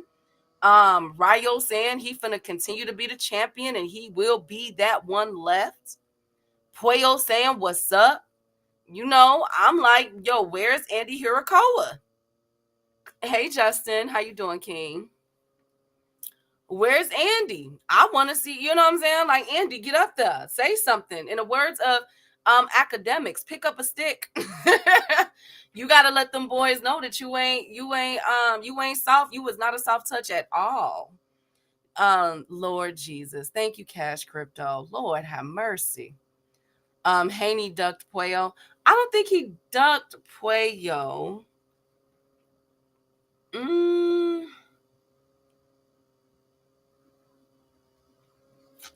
An argument can be made for Sandor Martin, but I don't have an argument for Puello. I don't think he ducked Puello. I don't think so. Now, Sandor Martin twice, you got a point. You know what I'm saying? You can argue that one, but not Puello. I can't say that one about Puello, y'all. Was a gift because he was overshooting his punches. Yeah, absolutely. Well, let's see what he does. I'm looking forward to that fight. That's a really good fight, low key. And I don't think enough eyes are on the Sandor Martin and Puello fight. I'm really excited about those two. And if you guys want to see the full interviews of all those fighters on the undercard, check out the PBC channel on YouTube, and they did the virtual interview, and it's about an hour and some change long, but it's entertaining. You know what I'm saying? The back and forth that they were doing, saying what they coming to do, man, as they should. Was artfully avoided by Haney. Yeah, he did. He ducked Tank and Shakur. Now that I will give you. Thank you, Marquis. I could see Tank going to 140 for a title. Yeah, I think he's gonna do that too. Phenomenal. I think he's gonna go up too. I think he is, but I think he's gonna face a lot of criticism if he does not try to get the Keyshawn and Shakur fight. So now that we know that William Zepeda and Tevin Farmer is running it back in a couple months, Shakur, that leaves your schedule quite free, King. So let's get this going, Shakur. Let's get this going, Shakur. Let's get a summer or a fall fight with Tank Davis. You keep saying that that's the biggest fight. He keeps saying that that's Tank's biggest fight. It's him. Yes, we did, Brian. It was hilarious. I'll make sure that we play it again for you. That's what I'm waiting on. That's exactly what I'm waiting on. But speaking of fights, Raymond Ford. Raymond Ford and Tank Davis got into it yesterday. I don't know what the hell happened. I don't know what happened. I don't know why they got into it. I do know Raymond Ford was making fun of Tank, saying something greasy. And I guess he thought that Tank didn't see it. And he told him he was going to slap he called him the B word and stuff. And so damn. You know what I'm saying? Damn. You know, Raymond had a rebuttal, saying you ain't gonna do, you know, nothing. I thought that was pretty entertaining. I'm like, dang, Tank cussing everybody out still. He is still on his rampage. But Raymond Ford is set to return April 12th on the Boots and Stanionis undercard. Okay. I'm going to keep my eye open for the opponents on who Raymond Ford is about to fight. Unfortunately, it's not looking like a unification or for him to chase a title yet, because as we all know, O'Shaquie Foster said no. And that is actually the fight I would love to see, is Raymond Ford versus O'Shaquie Foster. I ain't gonna lie to you. Shakur about to fight another subpar opponent. Damn. Tank versus Jersey. It's appearing that way, Brian. It's appearing. He just cussing everybody out from... I'm like, damn, what happened? That's why I said Tank got to fight Gary Antoine. Think about it. Think about it. Tank got to fight Gary Antoine. He got to, y'all. He got to fight. Just one for the culture. Think about that fight on the East Coast where Jersey, Philly, Baltimore, New York all get together and is divided. You got the ones that's going to ride with Tank, and you got the ones that's going to ride with Gary Antoine. And them Jersey boys, a lot of them going to be riding with Gary Antoine. You feel me? Like, think of the rivalry. Yo, that fight to sell itself. Y'all think y'all seeing a record gate right now. If Tank was to fight Gary Antoine, Lord Jesus. That's why Gary Antoine has to win against Rayo. He got to win in spectacular fashion. He got to. Earliest after March. For which one? We don't know how it will play out. I don't even think Tank will fight again after March. I think he will, because they have so many fight cards coming up. I think it'll probably more than likely be a summer card. It'll be after the Spence card and the Tim Tszyu and Thurman card, because those are both headliners, unless they was to put all those, because then you're moving out the Charlo brothers. The Charlo brothers got to make a return. Jesus Ramos handle business. Jesus Ramos got to be on that card. You feel me? Like Lubin coming back. So damn, it's so many fighters. Damn, it's so many fighters coming back right now. They got Caleb Plant in the mix. Y'all know Boo Boo is in the mix. Boo Boo Andre is coming back.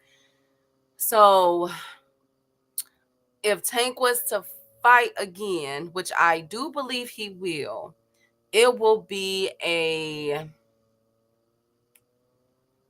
I would say a summer fall-ish card. That's my prediction.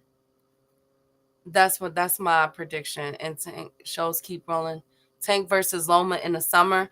Loma is out into October. Remember, they gave him a grace period. So if them two were to fight, it'd be in the fall. Loma has a medical clearance until October. I'm just saying, y'all haven't been watching Boo Boo on Instagram. He back in training, period. Like I told y'all, period, haters. Have had enough of the rest of them. Just look at what he did to go through the Lamont. They all turned that man down. Yeah, that's what I'm saying. I want it to be Gary, though. I'm being selfish because I think that's so good for the East Coast culture. Like the Russell brothers against Tank Davis. Oh my God. Oh my goodness. It's just sad that it couldn't be Mr. Gary. Okay, D1, have a good day, King. We'll definitely check in. He'll be live at 10 p.m. tonight, y'all. So make sure y'all check out our boy D1. Salute, King. Ain't nothing wrong with Loma. He felt okay. I get that.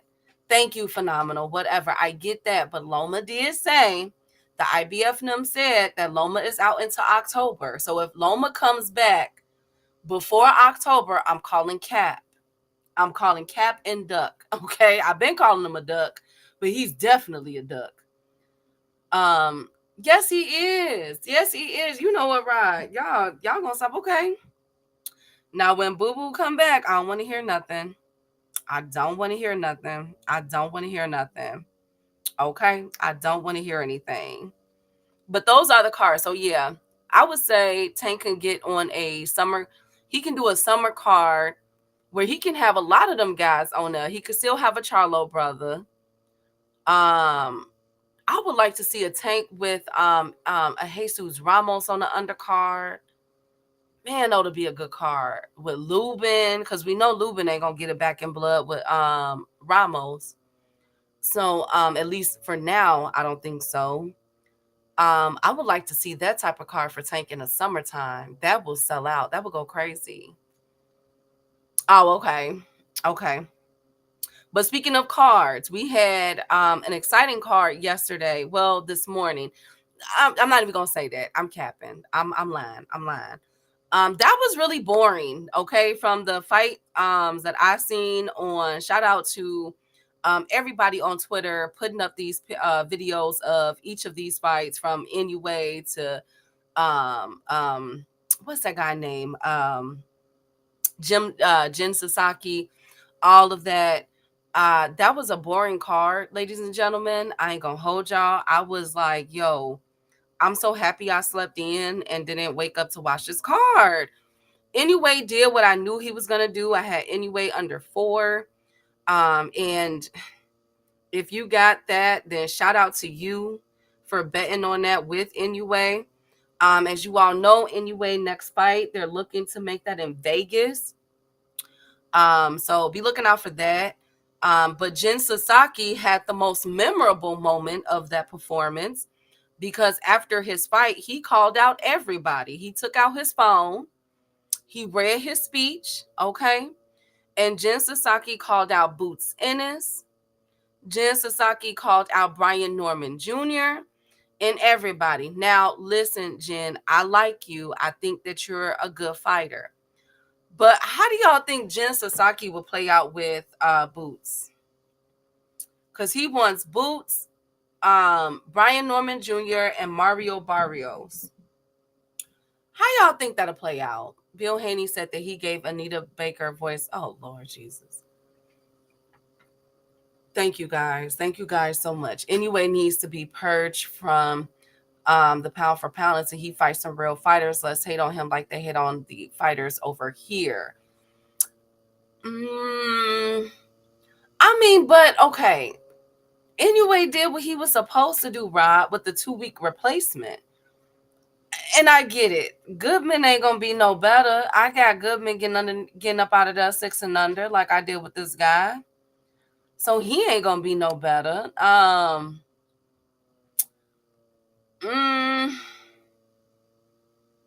lot of people Inoue did divide the public this morning.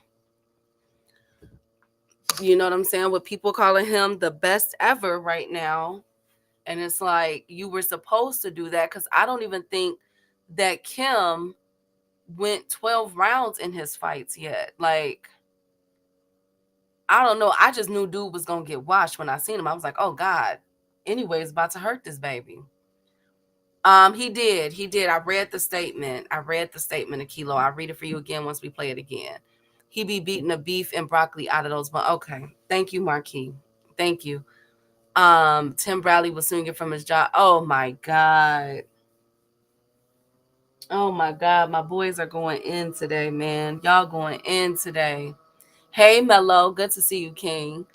I thought the fight was boring. I'm not gonna lie. I like that Jen kept the same energy against, one in the fight Boots, one in the fight Barrios, one in the fight Brian Norman Jr.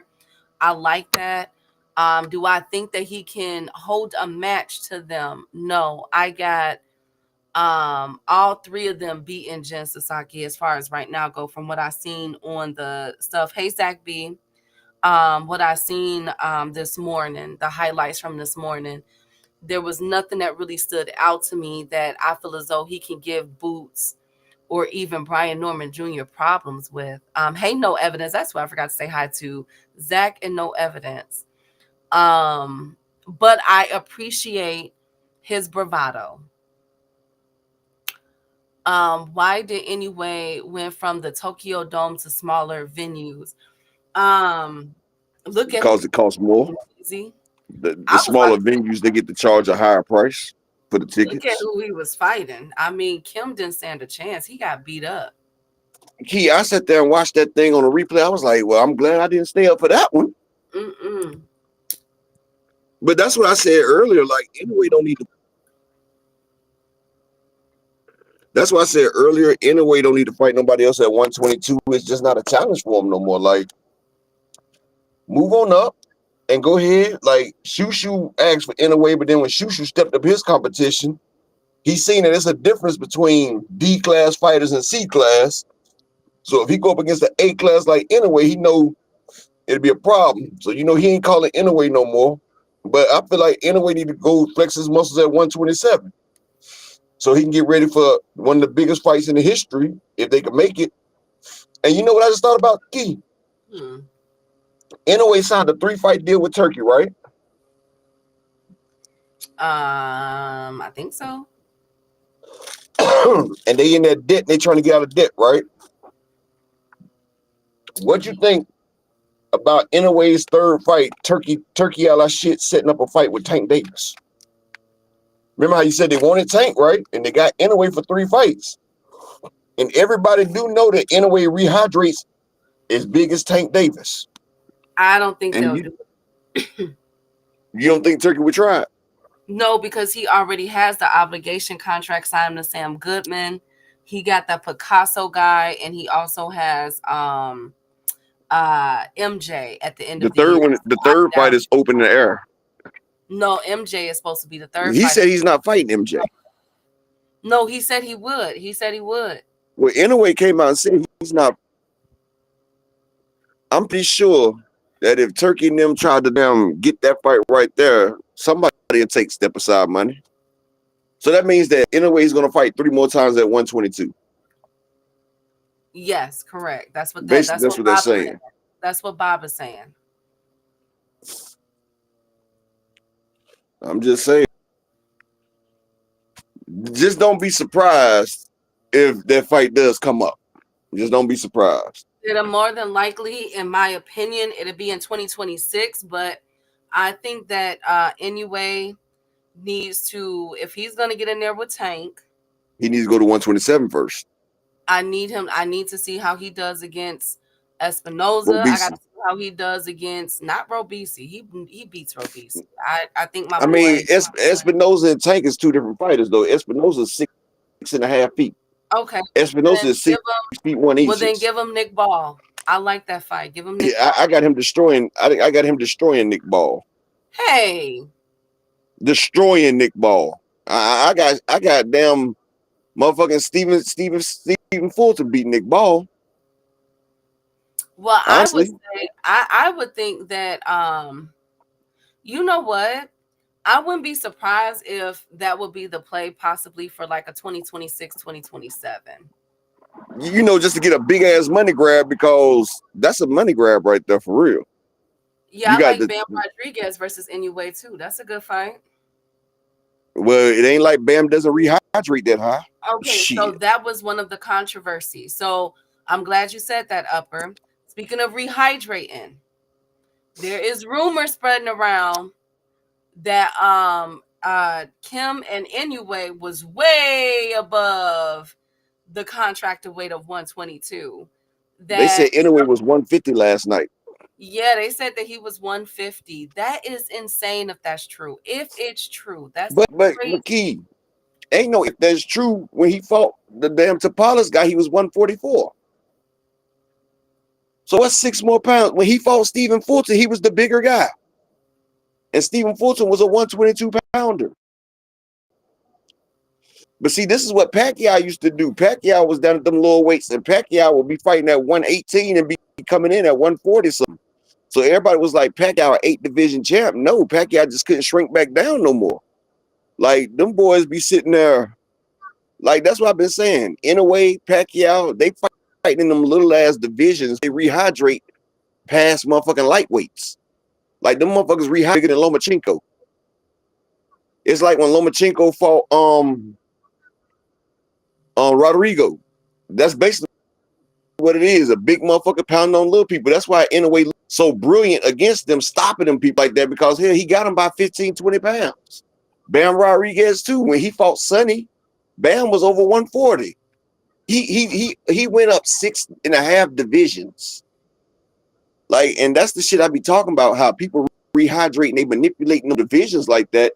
And as they get older, That's when they have to move up to their right divisions, though, Key. That's what happened with Pacquiao. Pacquiao couldn't keep fighting at 115, 118 because he was a natural 140 pounder. The man was rehydrating with 140 each damn fight. Like, shit, the motherfucker was bigger than Oscar. Come on, man. Hey, Rozilla, good to see you, King. Exactly, Exactly, Akello. That's what I've been saying. That's what I've been saying, that a fighter shouldn't be able to rehydrate more than 12%. You can't say weight poundage, because when you at a little weight, if you rehydrate 10 pounds, that's 2 or 3 divisions. That's why I say percentage. Like, a person shouldn't be able to rehydrate 15% is the max. But I feel like a fighter shouldn't rehydrate more than 12%, because that's how you got these motherfuckers bullying the little weight classes and stuff. Now, I'm not taking that away from Inoue, but that's what he's been doing. That's what Bam Rodriguez was doing when he fought Sonny. He had Sonny pounds. Like, we're making it an unfair advantage, especially when these people that's rehydrating is on snack. Bam is a snack competitor. Like, and people talk about unfair advantages. What about this? They taking away the purity of boxing, and they just big guys beating on little people. That's what it is. That's why I love the IBF. But shit, it's ways around the IBF. After you do the weigh-in, after that, you rehydrate more. Look at Boots. Boots, yeah, he'll come in at 157 on the next day. He'll still be about 160 or something, 170 something when he's in the ring. That shit crazy, though.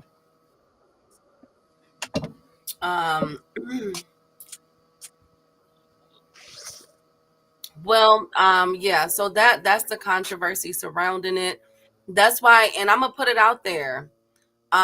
Tony Kart Racer. Yeah, we're not saying that he's a bad fighter. We like Inoue over here, but we gotta call a spade a spade. That's one thing that we do with all these fighters. Tony Kart, I've never said Inoue wasn't the real deal. I just said he's still a big guy beating up on little people. And facts is facts.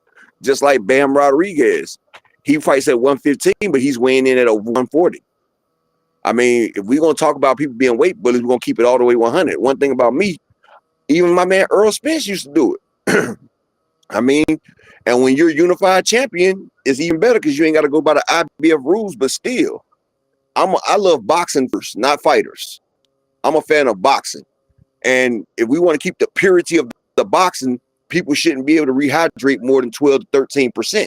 Because like I said, it's unfair advantage. People talking about damn people taking Ostarine or people taking all types of different steroids. Well, rehydration is a form of damn cheating as well.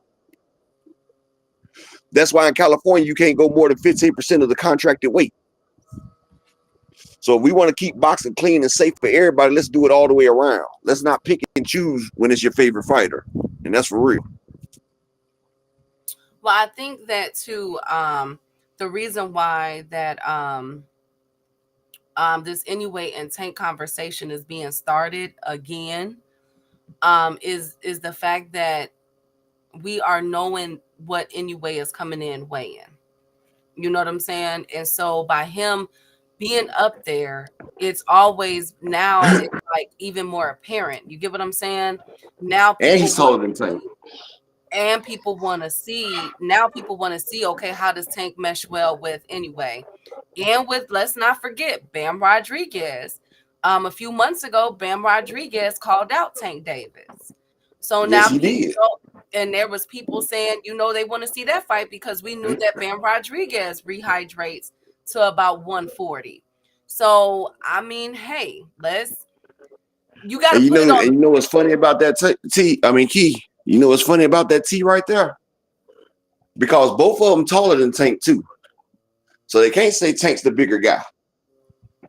And they both rehydrate more than Tank. So you can't say Tank's the bigger guy when you rehydrate more than this man.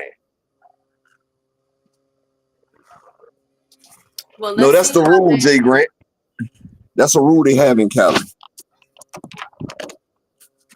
Well, let's see how this continues to go. I'm going to keep my eye on this with Inoue. But again, that's heating up. And the fact that, there are whispers out there that Inoue came in weighing about 155 this morning, walking into the ring. So, well, I know he was over 150. And you see how his power was hitting too, Key? Yeah, of course. But again, that's why I said, like, if he was to move up, because the question was, oh, will Inoue still have that power? Yes, he will. He's fighting in that power now. I don't Yeah, believe that shit was booming. Them shots was booming when he was here. I said, damn, size matters. And if a motherfucker don't believe size matters, ask your girlfriend. Size matters. Oh my God. Thank you, Upper. Thank you, guys. Thank you for that. You welcome, best friend. You always got to give y'all the hot takes. Thank you so much. Anyways, but that was pretty much all the fights that pretty much mattered. Was the Inoue and the Jin Sasaki fight. Again, it was a boring, it was I wish that we would have gotten some more action, but at least we got the confirmation that Inoue will be here in April in Vegas. And I'm hearing that Bob Arum is trying to make that a jam-packed card, Upper. Zulu Lion, where you been? Salute, King. Hey, shout out to my brother Zulu Lion. And I just want to thank everybody that supported the grind for the day on the Shabbat. I appreciate everybody. When you look out for the channel, I appreciate it. I really do. And shout out to everybody that came through as well. Like, y'all really don't understand that y'all keep this place going until I'm able to keep it going myself again in March. So I appreciate everybody that donates and supports the channel. But yeah, one thing about it, people can say one thing about me, but one thing you can't say is I'm not fair. I try to hold everybody to the same standard. And just like I said, my boy Spence used to do it. I call people out on it. Like, if you have an advantage, you have an advantage. I'm sorry. When you coming in, and one thing about boxing, they'll tell you, a great big fighter will always be a great little fighter every time. Every time. If they both got the same skill set, the bigger fighter will win. And that is the reason why they made weight classes. A prime Roy Jones Jr., one of the greatest to ever lace it up, going against a prime Mike Tyson. Roy Jones Jr. has all the speed and he has power and everything, but if you put him in there with a prime Tyson with the Tyson speed and everything, what's going to happen, Key? A long night. You say what? I said a long night. Actually, it's going to be a short night. It's going to be a short night because a long night of sleeping. Exactly, because one thing about it, one thing for sure, two things for certain. Roy would have to be perfect 100% of the fight. Tyson only has to be perfect for 3 seconds. Well, 1 second. And can't no fighter go a whole fight without getting hit. I'm sorry. As soon as Tyson lands on Roy, the fight's over with. But Roy has more skills than Tyson. Roy is faster, and pound for pound is stronger. But in real poundage, Tyson is bigger, and he's going to force the issue, and Roy's going down. And that's what's really going on in boxing today. Especially fighters like Inoue and Bam, who have a lot of skills. And they going up against people that don't even have as many skills as they have. It's a massacre. Hold on. Speaking of massacre, hold up.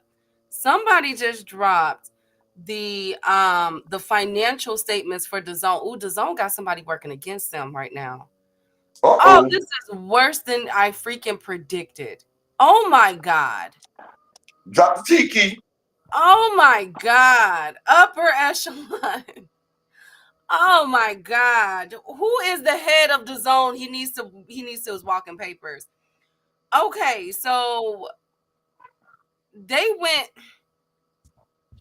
saw a 60% drop in revenue.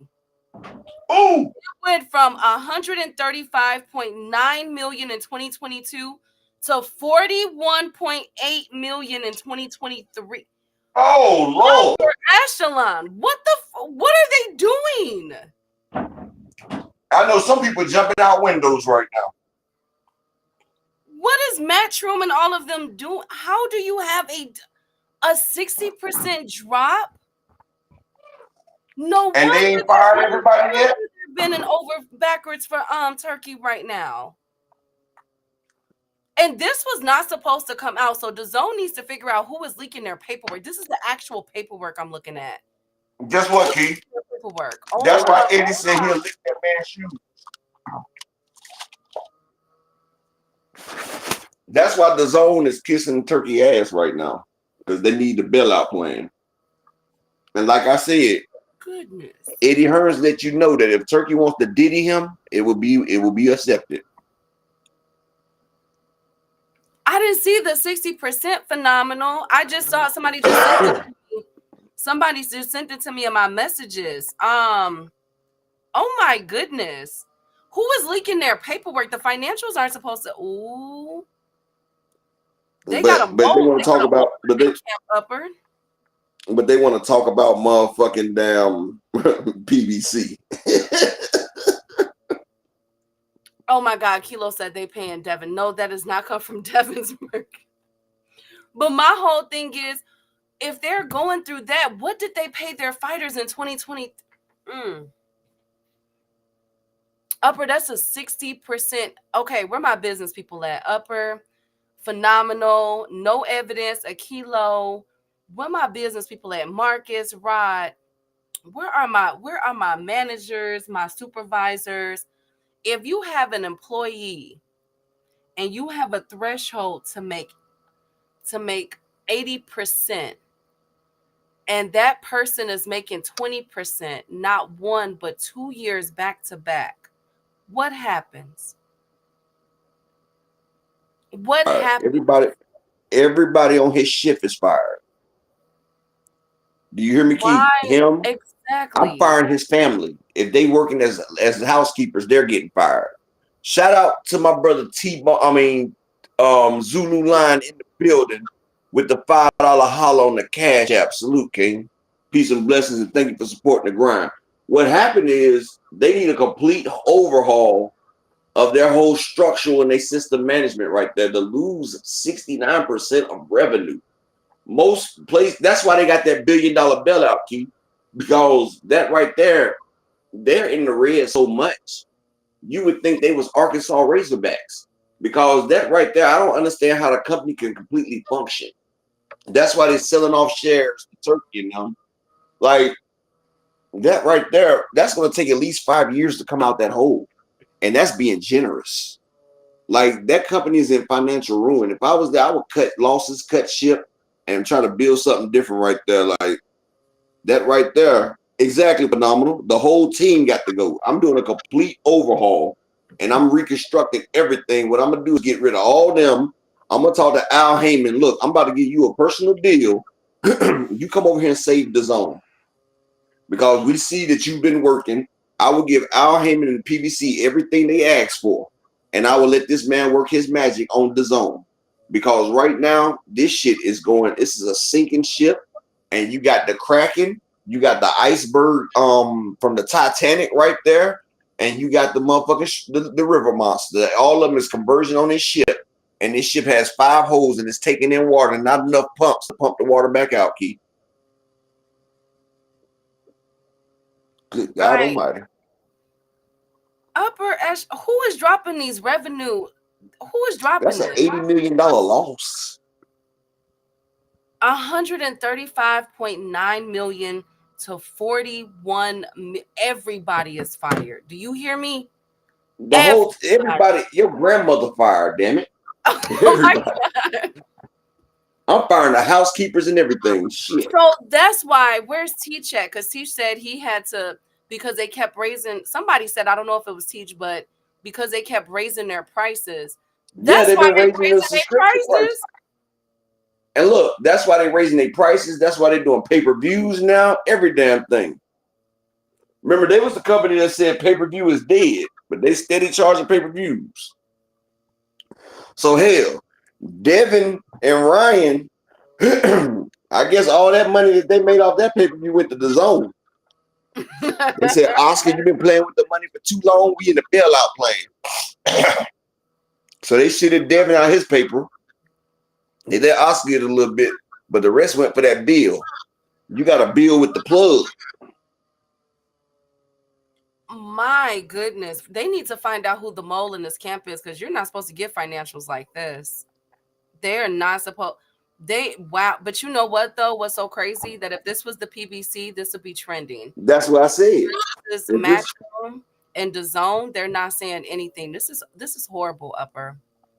If this was PBC, every content creator will be talking about it right now. You would have Dick Glazer on the damn things. I told y'all PBC was done. I told you. You have Mike Cappinger. Where is Rick Glazer saying this? Because exactly, that's what I said. You have Mike Cappinger. Yep, Al Heyman and the PBC is done. But ain't nobody saying nothing about Al. I mean, about Oscar and about Eddie and about DAZN. Ain't nobody talking about that shit though. We keeping everything hush because when Massa ain't doing good, we can't tell nobody. Exactly, Akello. DAZN been tricking the game for too long. That's why DAZN trying to get top rank over there. They trying to get somebody to help save. They looking for Clark Kent because Superman gone. I am appalled. Wow. They need money, Upper. I don't know if Canelo's gonna be able to save him. Oh no. I don't know if Canelo's gonna be able to do it. I don't know. That's why I said they need. Well, you know something, Key? They get Canelo, Gervonta, and Spence. Like I said, they did almost $500 million for PBC in 3 months. They better see if they can talk to them people right there. Hey, where is Blue Blood at with this breaking news? They brought up a bunch of sporting contracts and are in it for the long term. I mean, what is the long term? What is the long term? This is consecutive back-to-back years of loss. Oh, so it's okay when they go in the red, Dick Glazer. When they go in the red, almost 70% in the red. But we ain't gonna mention that, huh, Dick Glazer? But nobody's gonna call it the elephant in the room, Upper. Who is releasing their personal financials? I have the personal finance. Who is releasing this? Why would they do that? Who is releasing financials? This is a. And you know what? And guess what? I'm gonna tell you some trifling ass shit, Key. Mm-hmm. You want me to tell you who's releasing it? Turkey.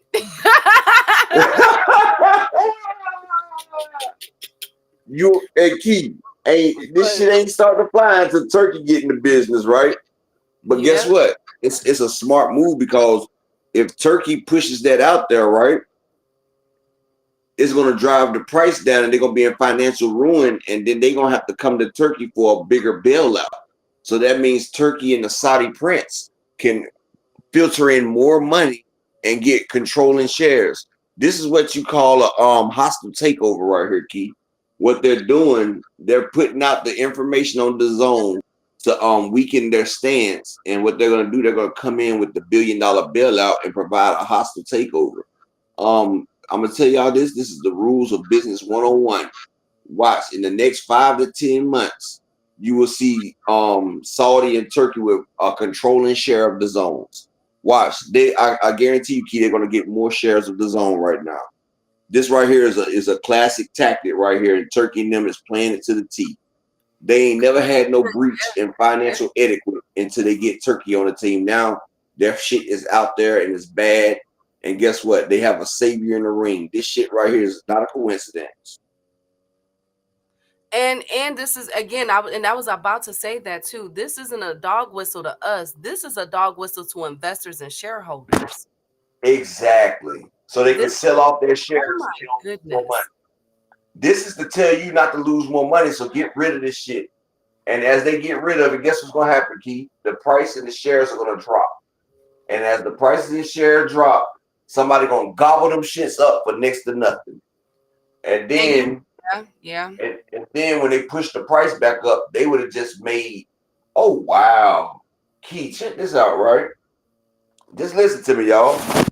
Say like you push the price, and this right here is called predatory tactics. They banned this shit in the United States, but This is not the United States.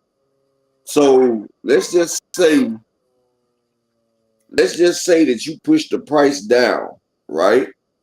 You push the price down, then you gobble this shit up and you sell this shit and you buy this shit for the low price after you don't push the price of this shit down. Now, as that shit raises back up, you just made a shit ton of money. So even if your money wasn't all the way legit, when you build it back up, you just made a shit ton of legal money right there, and you just invested into a new company. Wow. And then I do want to add too that Saudi Arabia, the crown prince, has told Donald Trump that they're going to invest $600 billion into the U.S. over the next 4 years. Oh, wow. This is crazy. This is really, damn, DAZN. This is a capitalistic society. Damn, DAZN. And you just got shitted. Damn. Damn. Damn. They had a 10-year freaking plan from 2016 to 2025. Hold on a second. Okay. Damn. Yo, how did they fumble like this? But how Cash Crypto, Phenomenal, Creo, Marcus, Rod, Slogan, how did they fumble the ball like this though? The projected amount was 6.5 billion in 2025. Last time I checked, we are in 2025 and they haven't even got to $3 billion. Like, come on, bro. How did they do this? How did they do this? How did they go 69% in debt? But yet Eddie Hearn has been doing interview after interview over the years. Oscar De La Hoya coming for Al Heyman, saying that he's a bad promoter, that PBC this and PBC that. And bro, if you really want to look at it, I'm not the mathematician like Upper, but I do know that 6.5 billion is different from 2.5 billion. And it appears, if I do my math correctly, in order to make that trajectory of 2025 of 6.5 billion, they need to make $4 billion in revenue. I'm not a mathematician, but I do know that 300 million people viewing and 20 million subscribers is a discrepancy. Who is releasing their numbers? Who's doing this to them? That is insane. I do not want anybody else, anytime that y'all hear that the PBC is out of business, Get him, Key. anytime that y'all hear that the PBC don't know business, that they're a sinking ship and everything else, you guys point them to this Business Sports Journal article of the zone in the freaking red, and how Golden Boy and Eddie Hearn has officially bent the knee. This is insane. Wow, Upper. They need $4 billion. They need between 2.5 to $4 billion. Well, guess what, Key? Them cheeks ain't worth all that. Turkey might give him a couple mil. Turkey might give him a couple mil, but you best believe Oscar De La Hoya and Eddie Hearns are gonna have poo-poo parties. Look, now you about to have a Saudi prince shit on a former world boxing champion. Money just don't buy you this, right? We still don't give a F about soccer. Absolutely. Upper, you went out. We still don't give a F about soccer. What was you saying? I said I said, I guess money can buy you respect because you about to get a Saudi prince is gonna shit on a former multi-divisional world boxing champion and wipe his ass with Oscar's hair. He's about to go. He's about to have a Dubai party, and Eddie Hearns is gonna get the diarrhea. Damn it, they about to shit on them boys. Oh my God! Allegedly, Upper stop. Allegedly, they about to be Instagram models, and he gonna tell Oscar Hoya championship belt up while I do this. These boys about to get poo plattered. They about to get poo plattered. They clap back on that Thursday, Oscar. Upper, shut up. Oh, that's gonna be a clap back for you. Oscar, you got a little hummus on your cheek. That ain't hummus, nigga. Oh my God! Upper, put up the pictures. Gosh. All right, shout out to everybody that came through. No. Everybody. We have to do the prediction. We have to do the prediction. Oh, okay. The other picture. Y'all are irritating. So in lieu of Valentine's Day coming up, I decided to do it with hearts, Upper. Y'all like it? Mm-hmm. Yep. Hey, WCS. Hey, Krebs. Hey, Creep. It was some diarrhea that got leaked. No, the financials for DAZN got leaked, and they are in the red. They need help. Get them some milk. I know they could. I know so many departments got fired behind this. Phenomenal and Brian, Upper, Creo, Marcus, Cash, Crypto. I know so many people got fired. I swear to God, I know people got fired behind this. I know they getting fired behind this, y'all. I know they getting fired. Upper. Yes. They getting fired. I know. You know how many people got fired behind this. I know they did. Everybody got fired. Everybody already got fired. Now they got all Arabs working in DAZN and stuff now. Everybody else done been fired. They done hired all Arabs. Everybody else been fired. Shout out to our Arabian family. It's nothing Upper. I swear to God. Oh, nah. I love the Arabians. I'm just saying y'all took everybody's jobs because everybody else failed. They lost 70% income. Everybody's fired. They got a whole new, they got Punjabi MC, Makakakali, all of them is in there now. They're going to be making salah at 12 p.m. They're going to have breaks to pray. And, they're going to get good work on. Ain't no more of that other shit going on. I hate y'all. I really do. I really can't. Hello, Ekbo. Okay, thank you so much. Anyways, thank you guys so much. I can't stand y'all. Anyways, let's get to the spike card. Hey, Fareed. Hi, Fareed.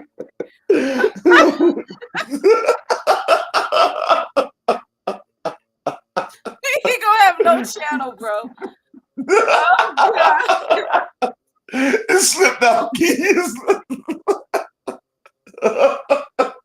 I'm done. He's not gonna have a channel. Oh, God. Let's go ahead and get this over with so I can go get rid of my spot so you get this killing shit on. Oh, God. I cannot stand y'all. Okay, so tomorrow we have a boxing card in Las Vegas. So if you're at the Cosmopolitan or near it or in Vegas, be sure to check out this card.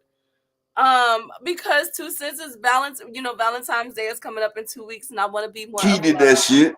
And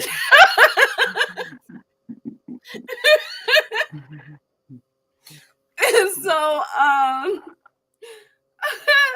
I swear them niggas look like they could be on a damn LGBT calendar with this damn shit right here. This is the boys of Kedum. This is February. Now you guys know that I'm gonna come every week with these fighting cards. I haven't done it because we ain't had no cards, but y'all know I be colorful. Oh my goodness. Oh my God. So in lieu that in 2 weeks is Valentine's Day, I am going to be bringing you guys love cards because we need a lot of love in this world. I never stayed at the Cosmo. I heard it was beautiful, Dave. You got to let me know how it is, okay? But it's at the Cosmopolitan. It's in Vegas. Definitely check it out. So this is the Diego Pacheco card. Very big card. A lot of implications in this card. So the 3 that matters. First of all, shout out to Zaquan Moses. He's making his return. He's 1-0. But here are the 3 fights that matters. No disrespect to the other people. Ernesto Mercado versus Jose Pedraza. Now, I don't know why Jose wants to fight upper I echelon. don't know why you thought this was a fight that mattered, but go ahead. Because Ernesto Mercado is, like a lot of people is high on him. I like Ernesto. Ernesto's a good fighter. He's got to stop Pedraza. He's 16-0 with 15 KOs. I think we all can agree that Pedraza is in trouble, right? Oh, you know he was listening to Boys the Men. He's been listening to Boys the Men all training camp. What was How do I Oh my God. make it last? Thank you, Upper. Thank you so much. Thank you so Come much. to the end of the road. They done came to the end of the road, man. So Ernesto was trying to make it in the I think he's 140 or 130. I think he's 140. if I'm not mistaken. So I'm basically putting him out there because Ernesto is an up and coming, a lot of people is high on him, got great potential. I think we can all agree that Ernesto is about to destroy Jose Pedraza. Next up is Andy Cruz. As we said, Andy Cruz is petitioning for the WBA to make him the mandatory to Tank Davis. All right. But he has a tall order up against this fight with Omar Salido. Now, Omar Salido is 20-1 with 14 KOs. This is a very big step up fight, Upper. Who you got? I got Andy Cruz by decision. I do too. I think Andy will pull it off. It's not going to be pretty. I think Andy gets dropped this fight though. What? I think Andy's about to see how the big boys hit now. He's about to. I think Omar Salido gonna press Andy and he's gonna hit him with some power. And I think Andy's gonna see what power feels like, and I think that's gonna make Andy bite down and he's gonna pull it out. But he's gonna feel that power this fight, and I feel like that's gonna show if he's a dog or not. And I feel like he's gonna show he's a dog and go ahead and win. I'm sorry. Okay. I'm sorry. Okay, Creole.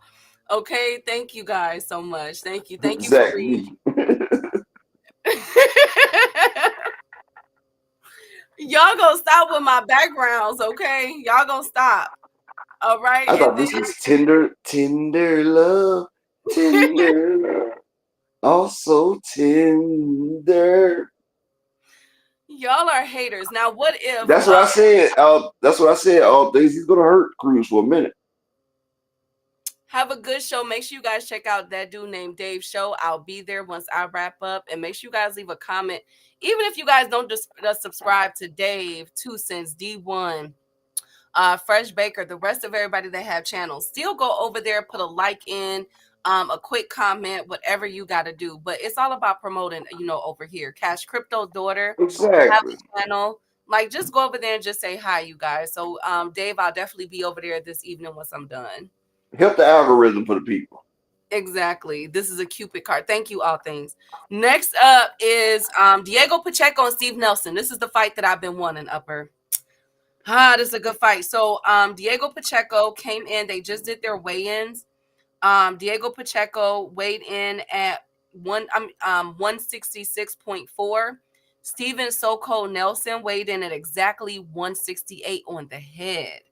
Who we got? This is a tough one. So Pacheco's in better shape.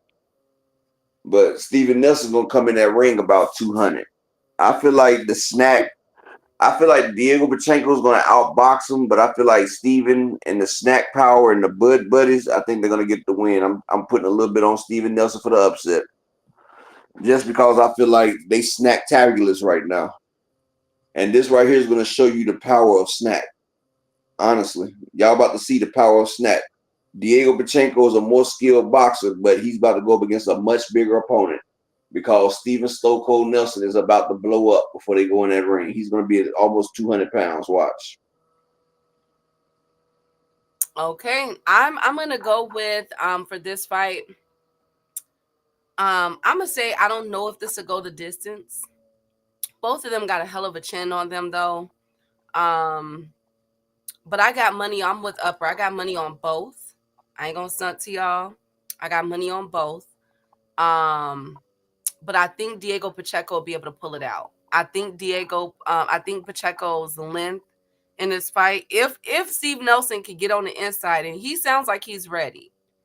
You know, he's saying that's a good pick. I mean, stuff. It ain't no wrong picks in this fight because, like I said, Snack gonna have to take over for Steve Nelson to win. Pacheco has the skills to beat him. I do say though, if there is a stoppage, I would see it in the later rounds. Nelson gonna have them super bug gloves too. Thank you. Exactly, Kello. That's what I'm betting on. Nelson having them gloves and the snack power. Oh my God. Okay, next card. Now this card is airing in a few hours. Upper the Pro Box card. Shrinking Love on Nelson. Thank you. The Pro Box card is tonight, you guys. I'm excited about this one, Upper. I don't know about you. This is what Najee Lopez versus Castillo. 10 rounds heavyweight. We also have another heavyweight fight with Jeremiah Milton versus Stanley Wright. Stanley Wright is a late replacement, Upper. For I got Jeremiah. I got Najee Lopez. I mean, I got Jeremiah Milton for the stoppage on Stanley Wright. And I got Najee Lopez to beat Lee Castillo. Right, absolutely. So Najee Lopez is 12-0 with 9 KOs. He's coming off of a knockout against Ismail, and he did knock out Wheeler and Christopher Booker. I know we don't really know those names, but he's a pretty good fighter. He's a really good fighter. And that's a heavyweight bout. Then we have so many fights. God damn. Darrell Valsaint versus Stephen Daniel. And then I don't really know this Martinez versus Sylvan, so I'm not gonna touch it because I don't know neither one of those fighters. Then we have the 6-round bout. This is all pretty much heavyweight and fly. Okay, welterweight. Ariel Lopez versus Pacino Hill. I got Ariel Lopez. Pacino Hill needs a different trainer. I know the Hills, the Pacino Hill family, very good people, but damn, Pacino, I hope you come with something, King. So I got Ariel Lopez with that fight, and then Ariel Perez. I'm sorry, and then Jordan Roach versus Luis Quells. 6-round flyweight. I'm not touching that fight because I really don't know them two like that. I'm not touching none of them fights right there except for the 3 I said. Okay, so Najee Lopez, I got him winning. I got Jeremiah winning as well. Yeah, I got them 2 winning, and I got Ariel Perez. Those are the only 3 that I know. Yeah, and Ariel Perez. Yeah, because Pacino been getting beat on, y'all. Like, God damn. They've been treating him like a damn slave in the Amistad. Yes, he's your name is Toby, damn it. Yeah, he's definitely a gatekeeper, Upper, because he was on Pro Box a few months ago and got beat up. Nah, he ain't no gatekeeper. He don't even get in the gate, so he can't be a gatekeeper. He don't even make it in the damn gate. Creole would like your NFL picks for this weekend, Upper. Oh, Washington. Let me pull that up. I got Washington and Buffalo. Washington versus Buffalo in the Super Bowl. Okay, so we have the Commanders versus the Eagles and the Bills versus the Chiefs. So you got the Bills beating the Chiefs this year. Again. And you got the Commanders beating the Eagles? I got them upsetting the Eagles, yeah. Okay, so Commanders and Bills. So that's for the NFL pick. So Commanders and Bills. And then we told y'all our picks for boxing. Cash Crypto. Okay, make sure y'all subscribe to our boy Cash Crypto channel. That boy, the boy guarding the gate, he doing something because Pacino Hill just keep getting beat up, Upper. Yeah, he can't get in the gate, but he guarding the parking space. Bye, Upper. Hold on, give me 2 seconds, real quick. Give me 2 seconds. He guarding the valet parking, damn it. Hell yeah. But I appreciate everybody that came through, showed up, showed out. Everybody that donated, I appreciate that as well. Check my page tomorrow. I'll be putting up some college bets. I put them up on the community page. I put up a couple bets, and I refine my NFL bets by Sunday. I'm thinking about Washington the over, and I'm thinking about Buffalo, Josh Allen with an anytime touchdown. I just feel like Buffalo got the Chiefs number, but the Chiefs, I think the Chiefs is just missing that one little piece to their offense and they team. And I think this is Buffalo year this time. I think Buffalo might win this first Super Bowl in a long time because they couldn't do it in the 90s, at 90, 91, 92, or 93. 4 straight years at the Super Bowl couldn't win. I think they break that curse this year. And yeah, Jason Daniels, the quarterback for Washington, he better get Rookie of the Year. That motherfucker is balling out. He had a scare when he played against Baker Mayfield, but ever since that game right there, that man's been playing unconsciously out there. That boy right there, he done found his inner glow. He done turned Super Saiyan on Detroit. Exactly, Marquis. They got DeAndre Hopkins. He's a great possession receiver, but Kansas City needs to get a receiver that can take the top off the defense. Until they get that, they're gonna be incomplete. They got a good possession receiver. They got a great tight end. DeAndre Hopkins gonna catch anything you throw to him. But you lost that Tyreek Hill. You need a motherfucker like a Terry McLaurin. You need a receiver that's gonna make you a deep play threat. A motherfucker that can take the top off, and you can just sit back and crack your Bud Ice and be like, "This is the days." You back here, Keith? Mm-hmm. All right. Well, peace and bless to everybody that supported. Y'all know what time it is. It's time for Key to do her fuck thizzle, and it's time for me to get ready for my Shabbat. But I will be listening. Peace and bless to all of y'all, and check out tomorrow for the college game picks. After that, Upper is out. Hey, okay, so boxing is done, y'all. Sports talk is done. So if you don't know, every week I try to do a serial crime. I've been lacking. Yes, I know I've been lacking, y'all. I apologize. It's been a crazy, crazy, crazy week, crazy couple months for me, but I'm about to get right back on track. So, this is where I talk about true crime. So boxing and all that is done. So if you're done, go ahead and log out. Thank you guys for joining us. But for those that's going to stay, salute to you for being a real one. If you don't know, my background is clinical, definitely based in psychology. But when I was younger, I wanted to be a forensic psychologist or a pathologist. But I didn't want to just work with this population of people my whole life. And I end up getting into another field and I still work with them anyway. But I've always kept one foot in these true crime streets because it's a lot going on out here, y'all. And this week is no different. Now, this road that I'm going to take you on, all for the next time, these next true crime stories I'm going to be doing for y'all is going to be up until Valentine's Day. It's all going to be about surrounding with love. All right. And you guys would be surprised what people do in the name of love. Just about anything. And this couple is no freaking different. No freaking different. By Marcus, by all things. This is no freaking different. Like, this couple was cutting up. I don't know what happened. And what's so crazy about this couple is that although they have different backgrounds, they're still very similar. Very, very similar. So as y'all know, sit back. If you gonna roll up something, roll up something. If you gonna have a drink, have a drink. And allow me to paint this picture with words. Today, we are bringing up Gerald and Charlene Gallego, aka the Love Slave Killers. Yes, you heard that right. The Love Slave Killers. They also go by the Sex Slave Killers. And normally when I started off with 2 or more people, I always start with the dominant, right? The person that pretty much pulled the strings and controlled everything.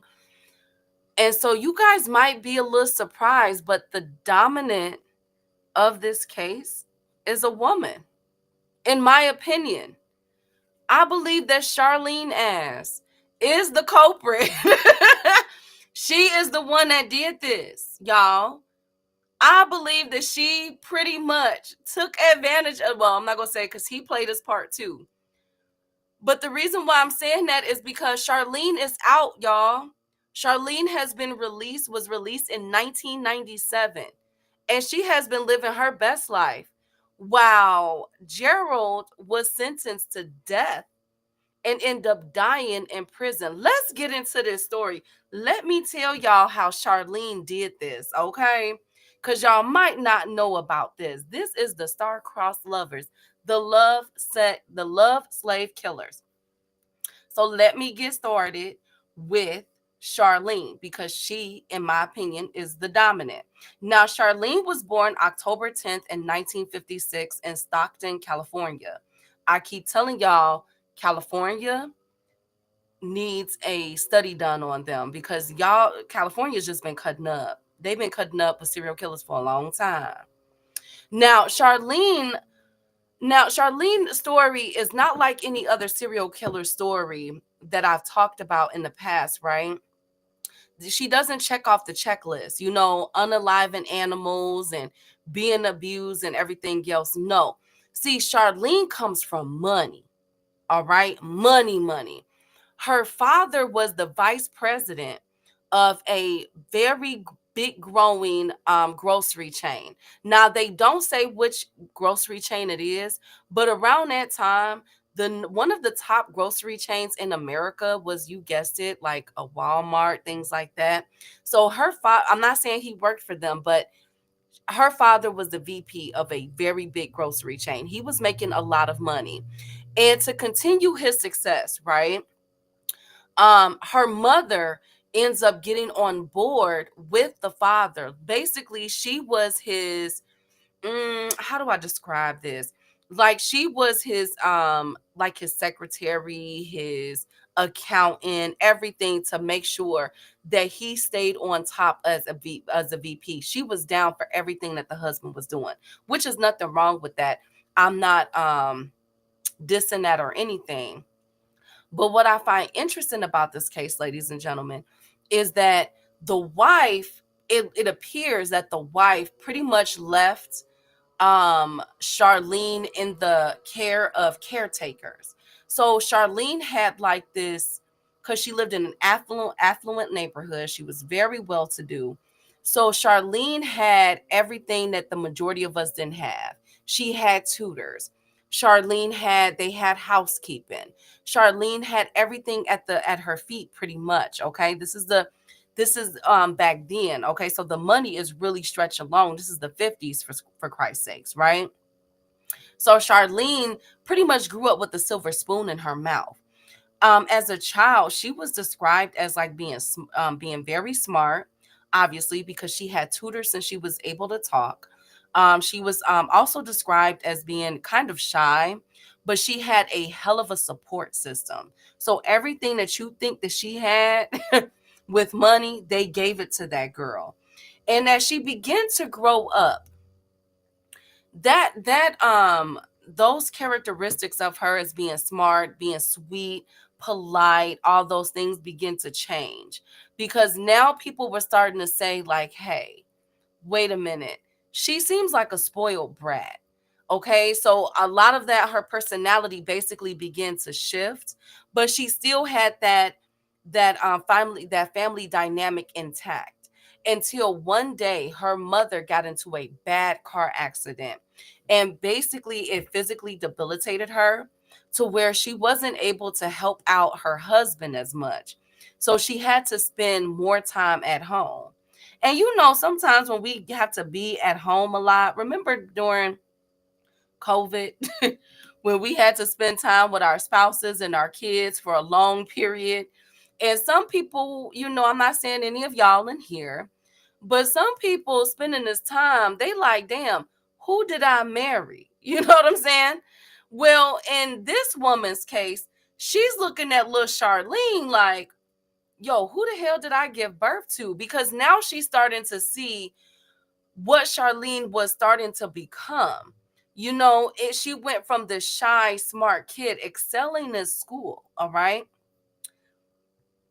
to now being a brat. She was a brat. She was upset. You know what I'm saying? If she didn't get her way, she would throw fits and everything else. But instead of her mother trying to rear her to a positive, to a more positive attitude, her mother pretty much just, it appears that she just gave in. And she tried to, I'm not going to sugarcoat it. It looked like she tried to be her friend more than a mother. You get what I'm saying? I didn't hear any reports of disciplinary, her taking away anything when she would act out or anything like that. It appears that she just tried to put band-aids over Charlene's behavior and keep her going. Okay, like that's pretty much it, right? So, but this didn't stop there, because now you are giving a way to the child to continue to, you know, have those type of behaviors. So as Charlene began to get older, those behaviors turned deadly, literally, and we'll get there.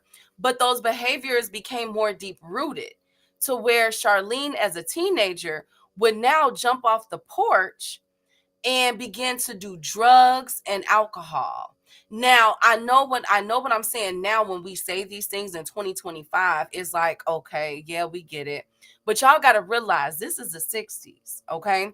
Not a lot of people had their eyesight on the rich people, you know, in the neighborhoods. They were just looked at as, oh, they have all the money.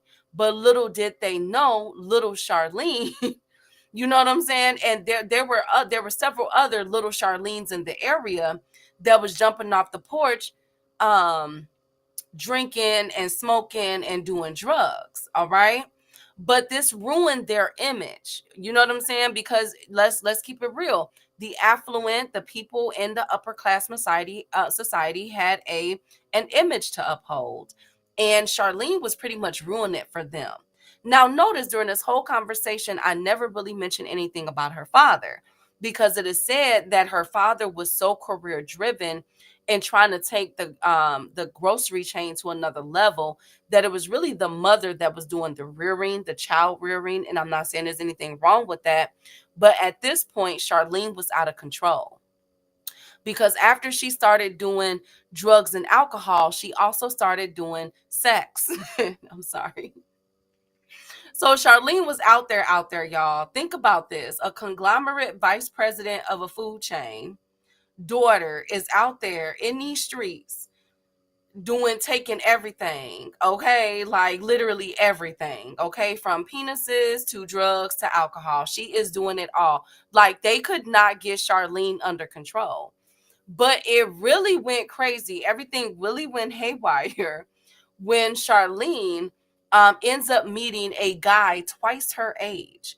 And so it is described that Charlene was young still.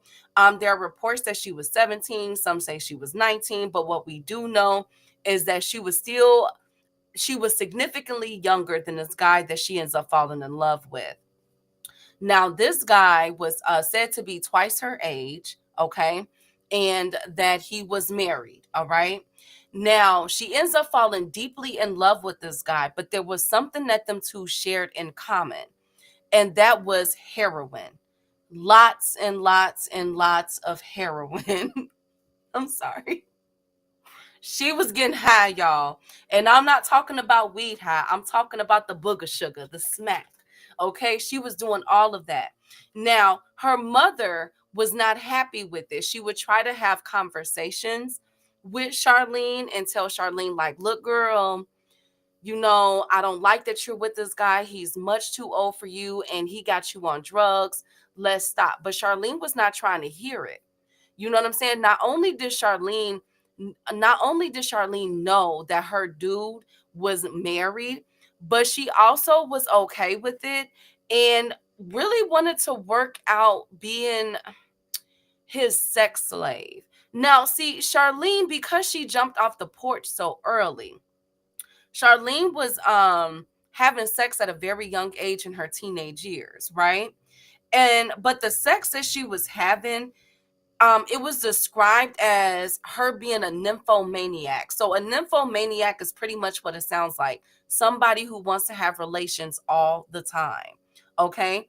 And so this guy that she was doing heroin with and getting drunk and high with, he was giving that to her. So her mind was basically gone. Okay. Charlene's mind was no longer that sweet and innocent child that her mother thought she raised. Charlene's mind was now, she was high as hell. Okay. And she was laying it low and spreading it wide with this older dude. Well, guess what? Her and this older dude begin to have issues, ladies and gentlemen. They begin to go through some things, right? Now, the reason why they begin to go through things because the older guy felt as though her parents were butting in too much. The mother always has something to say. And so Charlene is like, "Ma, shut up." You know what I'm saying? Like, yo, you got to stop because my dude is not liking what you're saying to him. So one time they broke up because of what the mother was saying. But then, the man had to go back to his wife.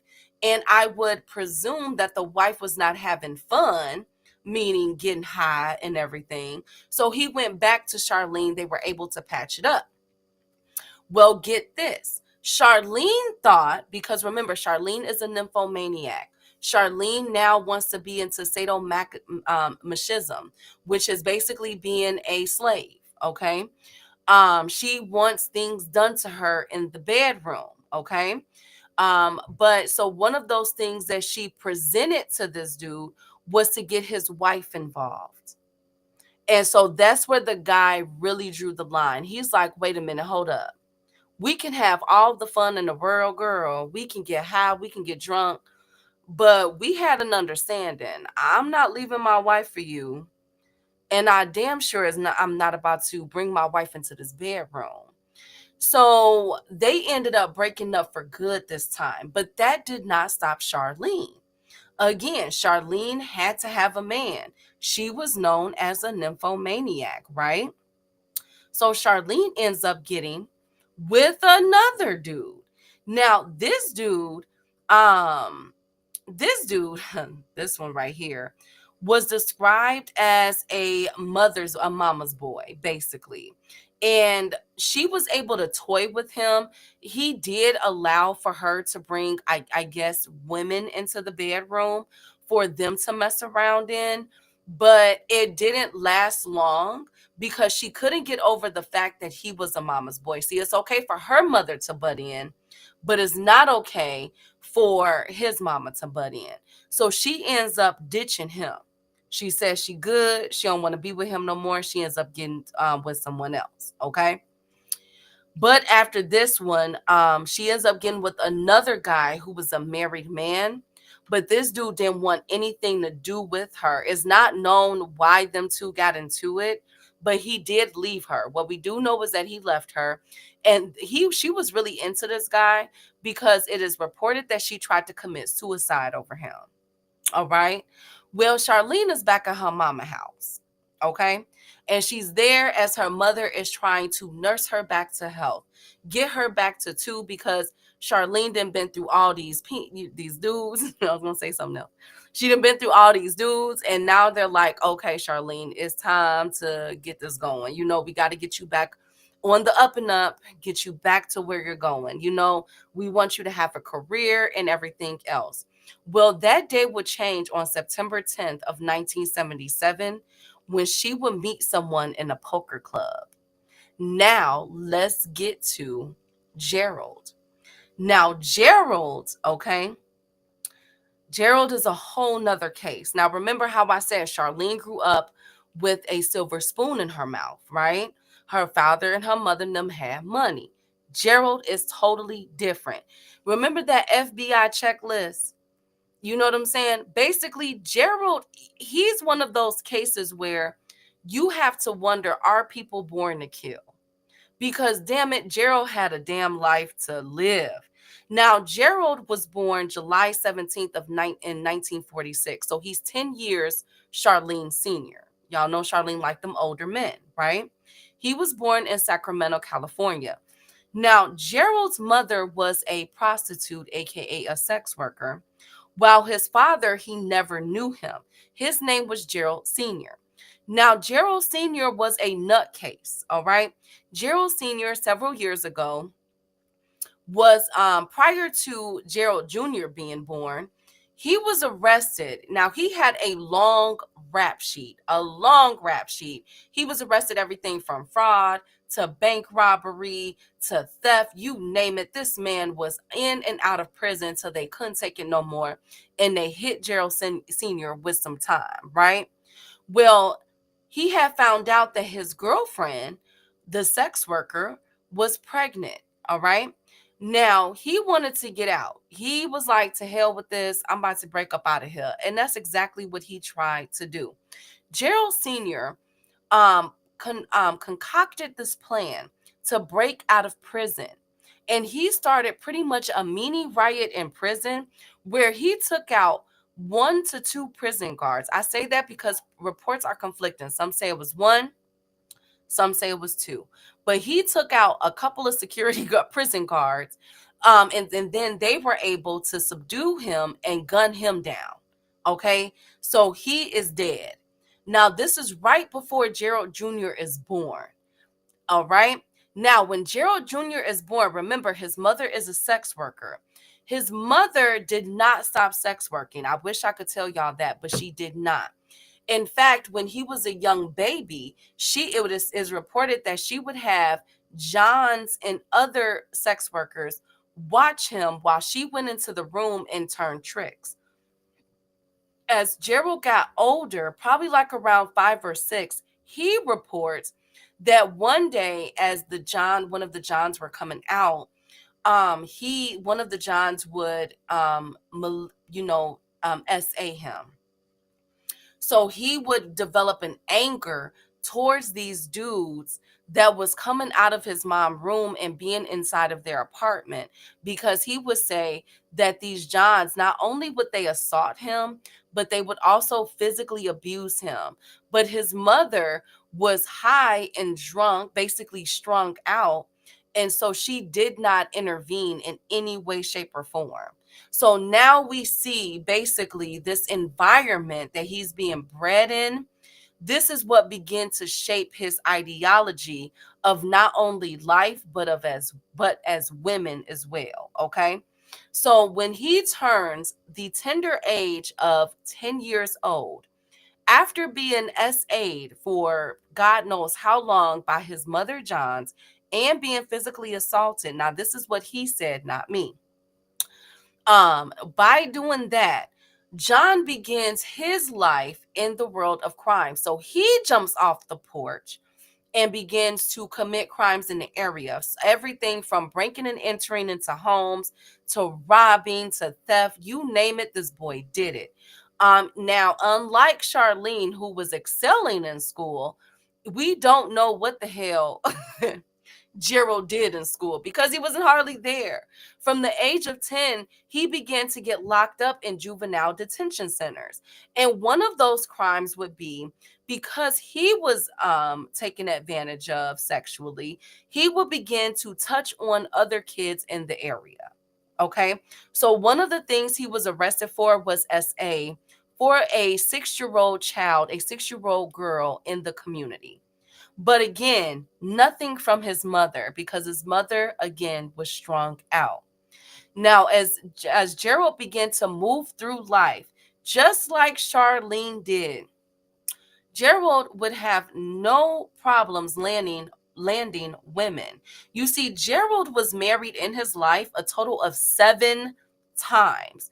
One of those marriages / relationships were women that it is described from them that he was looking for a motherly figure, pretty much a nurturer, somebody that would take care of him. All right.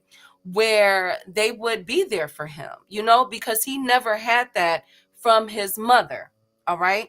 So Gerald would marry these women, and then once they could not provide that for him any longer, he would leave them. Now, there are reports saying that he used these women for money, But I could see a little bit of both being true, because he was a career criminal at this time, and not to so he didn't have any money, and then not to mention he never had his mother's love, and his father was 6 feet under. You feel me? Because he got killed. So I could believe both sides. You feel me? But he would go from woman to woman to woman to woman, pretty much being with these women, using them up until they had nothing left, and until he met his first wife. Now, his first wife is the one that gave him his first child. All right, because he ends up having another one later in life. But his first wife ends up giving him his first child. But this one is described as him being controlling. She was such a good woman, but she was also very naive, because she allowed John to control her whereabouts. She couldn't go to certain places. She couldn't wear certain things. There were verbal altercations. So he pretty much kept her controlled under his thumb. But one thing that Gerald, I keep calling him John, I mean Gerald. One thing that Gerald was hiding was the fact that he was harboring a secret fantasy. You see, he didn't look at his wife, as some of you guys may look at her, y'all wives. He looked at his wife as a form of slave, that you should be pleasing him. You should be coming to him. You know what I'm saying? Everything like at his beck and call, you should be there for him, regardless of what he is trying to do. You should be there for him. Now, this wife began to develop a backbone, especially when she became pregnant with her daughter. Because she's like, wait a minute, I'm bringing a child into this world. I don't want to be in this type of relationship. So it's not going to last long. So she pretty much shuts down with Gerald as she's far along in her pregnancy. And Gerald, it is reported that he started to go out and look for sex workers, okay, other women that can please him, when his wife wasn't doing it. All right, but she didn't know that. But because he wasn't at home and controlling her, she didn't give a damn. Okay, she didn't really care. But when her daughter was born, that's when like her backbone really fully to start to develop, where she's like, okay, I got to get away from this man. But little did she know that over the years that she stayed with him, that Gerald would do the unthinkable to her own child, and he would begin to assault his own daughter. But she did not know that yet. All she knew was that he was very controlling and very abusive towards her. So she ends up leaving him. Now, there is a report out there that says that he left her. There are reports that say she left him. Whichever one that you guys believe, what we do know for a fact is that he was no longer in the household. But what he did to his daughter would come out years later to haunt him. And we're going to get there, okay? Because as we know with child victims, they don't come out and say anything, you know what I'm saying, during that time. Sometimes it takes them a while, and at this point it's her own father. So how do you say that? How do you convey that? But what we do know is that he's out the house. Well, as soon as he leaves, Gerald knows that he needs another woman. And on September 10th, I'm sorry, yes, September 10th of 1977, he goes to a poker club in Sacramento, California. And staring him dead in the face is a woman by the name of Charlene, who was looking at him and enamored by his beauty. So at the top of this picture and at the bottom, that is Charlene and Gerald Gallego. Okay, that's how they look. Now, Charlene, it is said that she fell head over heels when she first laid eyes on Gerald. And Gerald was the same way. He liked her. She was a blonde, brunette woman. I mean, y'all can say what she want, but she decent looking. I mean, especially at the bottom picture. She's a pretty girl. You know what I'm saying? He loved, they really hit it off that first time at the poker club. But what really hit it off for them was what happened at home. You see, remember, Charlene is a nymphomaniac. Charlene likes to get busy, okay? And guess who else likes to get busy and has been harboring this inside of him? Gerald. So they pretty much met on every level sexually. Their romance was described as very heavy, that they really couldn't keep their hands off of each other no matter where they went. They were getting busy, okay? Everywhere, apartment, outside, cars, you name it. They could not keep their hands off of each other. But one thing that Charlene liked about Gerald was his machismo, okay? That he was, I guess you can call it a bootleg man's man, because a man's man is not going to do what I'm going to say or tell y'all what this man did. I would never disrespect the kings of this channel or the kings that are listening, okay? I'm not going to do that. This was not a man's. He's a bootleg ass man's man, okay? He was known to be very outspoken, say what he meant and meant what he said type of guys. But in this realm, it was totally different. So here is how I think that it played out. Once Charlene was able to admit to Gerald that she was into sadist type of sexual behaviors, they began to experiment. Now, this is not alleged. This is a fact. He began to torture her in the bedroom, bringing in different objects into the bedroom, and she liked it. She welcomed it. She liked to be beaten. Okay, like I guess she liked to be tortured in a good. Well, shoot, I don't know. Hell, these people are weird, but she liked it. Whatever she said, whatever he brought into the bedroom, she liked it. He would also begin to bring in um um sex workers. Now, he was able to find them because with his first wife, remember, he left her. I never said he divorced her, but remember, he left his first wife with his child. And when she wouldn't give it up to him, remember what I said, he would go out into the streets and get it from sex workers. So he has sex workers by a dime a dozen. Okay, he has sex workers by a dime a dozen. So he would bring them into their bedroom, and have them experiment. One of the people that they experiment with was a 16-year-old dancer. Now, I know what you guys are thinking, off with his head, but remember, y'all, this is the 70s. It was legal during this time, okay? So keep that in mind. So he would bring this young girl into the bedroom.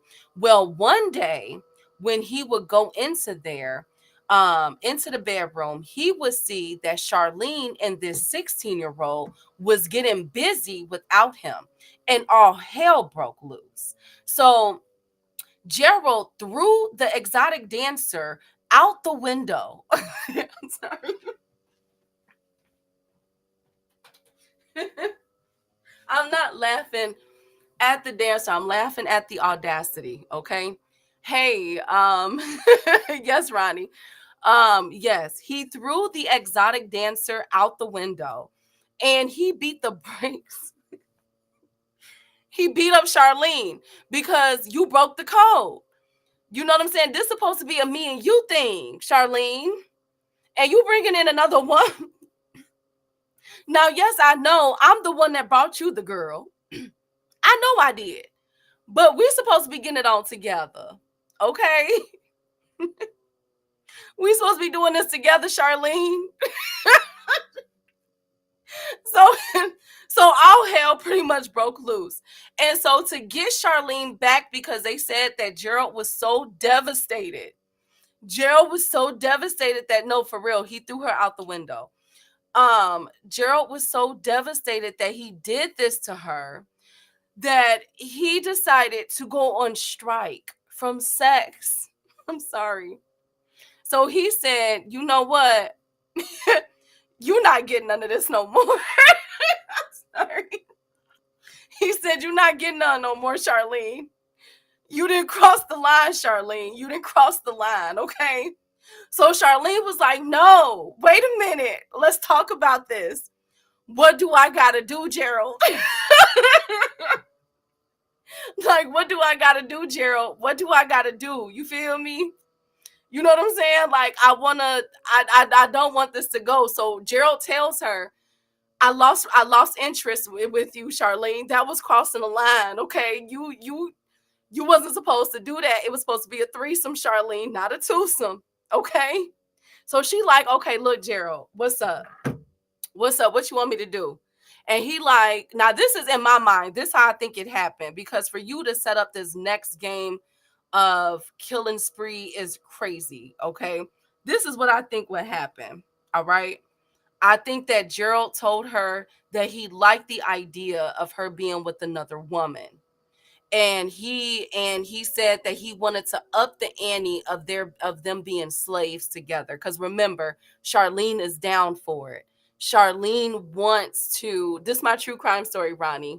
Charlene likes it. She's a nymphomaniac. She's a sadist, okay, a sexual sadist. So she wants that, you know. But Charlene is like, yo, how are we gonna get away with it because slavery is illegal? You feel me? So they concoct a plan. This is how I think it went down. They concoct a plan to get sex slaves, love slaves, as Gerald and Charlene would call them, love slaves. Okay. And this is how the spree went. All right. Y'all ready for this? Buckle in, because we got a lot of victims. So buckle in. All right. He asked her what, she said that she's going to be down for it. And they had to concoct a plan. So the plan was, and this is what Charlene came up with, they would wait out for young girls to come outside of different locations, whether it be malls, parks, or whatever. They would stake out. And Charlene would tell him which girls was going. All right. And so she would lure them to the van. And that's where, this is California. And that's when Gerald would abduct them and, you know what I'm saying, do what they will to them. Okay. That was the plan. So the first victim was a 16-year-old by the name of Sandra. So let me stop here. Before they got to Sandra, a wrench was thrown in the plans, y'all. It went down. So remember when I told you guys that Gerald had abused his daughter? Well, guess what? The daughter is older now. And so she begins to talk and tell a close relative of what had happened to her at the hands of her father. So this relative tells the police, and they put out a warrant for Gerald. Now, here's the conflicting reports. There's one report that says a police officer, somebody in law enforcement, tipped Gerald off, okay, and told him that they were looking for him. Another report is that Charlene's own parents, the father, remember, he's the VP. He got a lot of connections, that he's the one that tipped Gerald and Charlene off and said, look, the police is looking for y'all. They saying that you took advantage of your daughter. Okay. So Gerald and Charlene runs. Remember, they were in Sacramento, California. They moved to Nevada, Las Vegas, Nevada. All right. And they have this plan in place. So the first victim is a girl on June 26th of 1978. Her name was Sandra. Now, Sandra was leaving her apartment, okay? Or excuse me, a shopping center. She was heading into her apartment.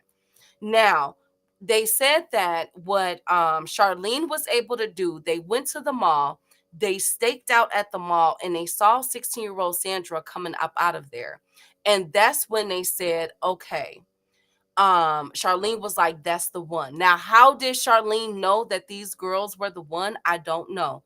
I have no idea. But she was able to pinpoint the girls that would be obliged to walk over there with her. Now, we don't know how she was able to get Sandra to the van, but she was able to get Sandra where Gerald was waiting outside of the van. And before Sandra could react, Gerald had snatched her up. They then got into the van and drove off.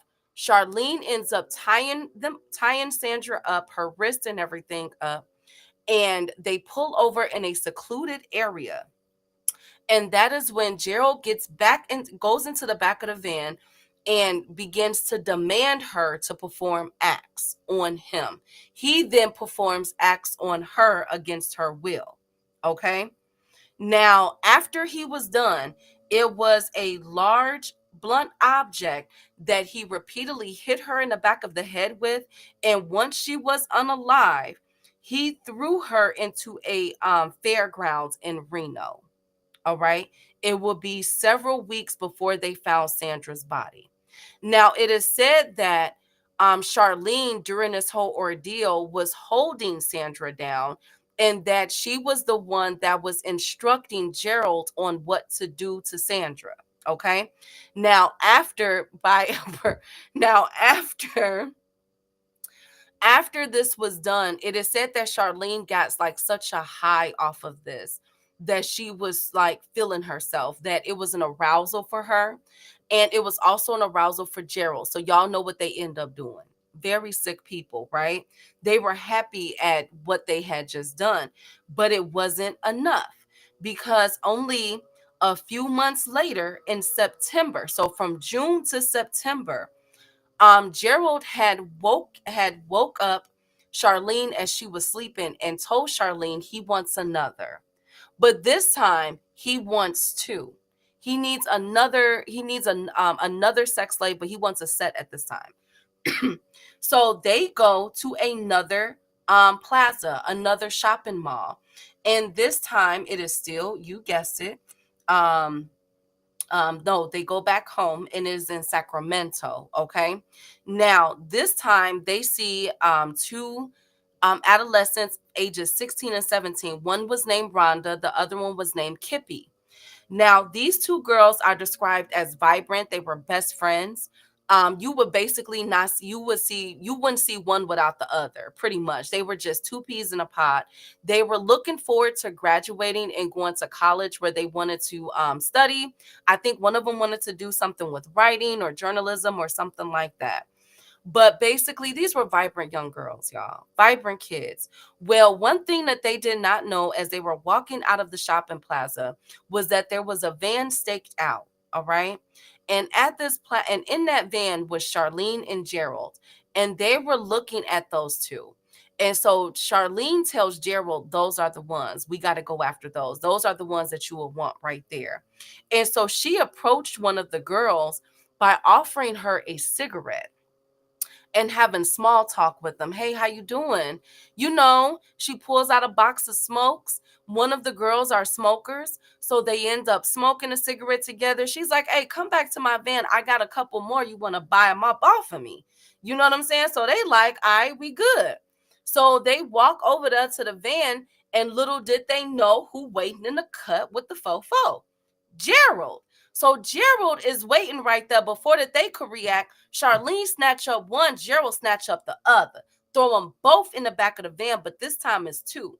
So it takes both of them to go ahead, subdue the girls, bound their hands, and tie them up, okay? Now, they take Kippy and Rhonda to a secluded area, all right? And that is when, instead of him hitting like he did the previous victim, Sandra, in the back of the head, he pulls out a 25 caliber pistol and he forces the girl, but not before. He doesn't shoot them. Before he forces the two girls to perform acts on with each other, then he forces them to perform acts on him. And Charlene was able to get her hands dirty and perform acts with the girls. Once this was done, he took the 25 caliber and shoots them both in the back of their head. Okay. And that is when he threw their bodies in a secluded ditch as well. Now, Charlene is feeling even more ecstatic. It's like after each kill, because this marks the third victim. After each kill, it is described that Charlene is like, it's like her nipples is hard. Does that make sense? Like she's really like living this. Like she is breathing, and like it's the rush for her. It's said that she liked that how the girls took their final breaths. Like Charlene is like really into this more than Gerald is. Now, do you guys see why I named her the dominant? It's something wrong with her. It's something wrong with this one right here. Something ain't clicking with Charlene. But that didn't stop there, because several months later, you guessed it, guess what? Gerald wakes up on June 23rd of 1979 and tells Charlene that he wants another.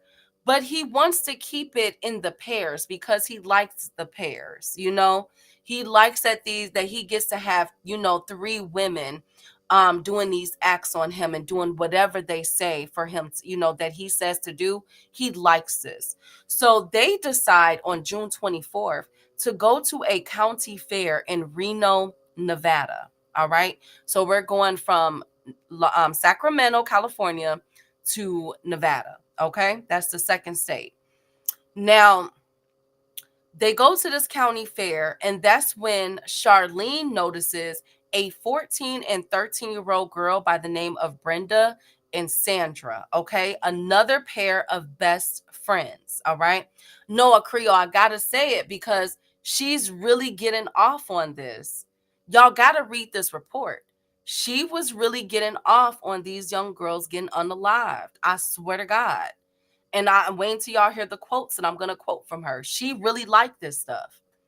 So Brenda and Sandra was there to have a good time. It's a county fair. They're 13 and 14 years old. So Charlene goes out when she sees these 2 girls walk into the county fair, and she begins to follow them. She notices how they're spending money. She notices how they're laughing, joking, ha ha, he he, all of that, right? And so she devises a plan. Charlene does. And she tells the girl, she approaches the 2 young girls, and she's like, hey, girls, I got a job for you, and I really need your help. I need to hand out these flyers. But it's too many, and this county fair is too big. It's a performance that we're having, and I got to get these flyers out. And you guys seem like fast walkers and everything. I know that you guys can help me. And for your time, I'll pay you. I'll pay you. Here, you want $5, $10. Now remember, this is the 70s. That's a lot of money to kids back then, right? So the kids are like, heck yeah, of course. We're at a county fair. We want more tokens to buy to get on rides and to play, games and win prizes, right? So they tell Charlene, yeah. So Charlene is like, okay, come back to my van real quick. Let me get the flyers out for you. So they're like, okay. So they walk up to the van, and you guys know what happened. Gerald jumps out the cut with the 25 pistol, throws the girls in the back of the van, and they drive off, okay?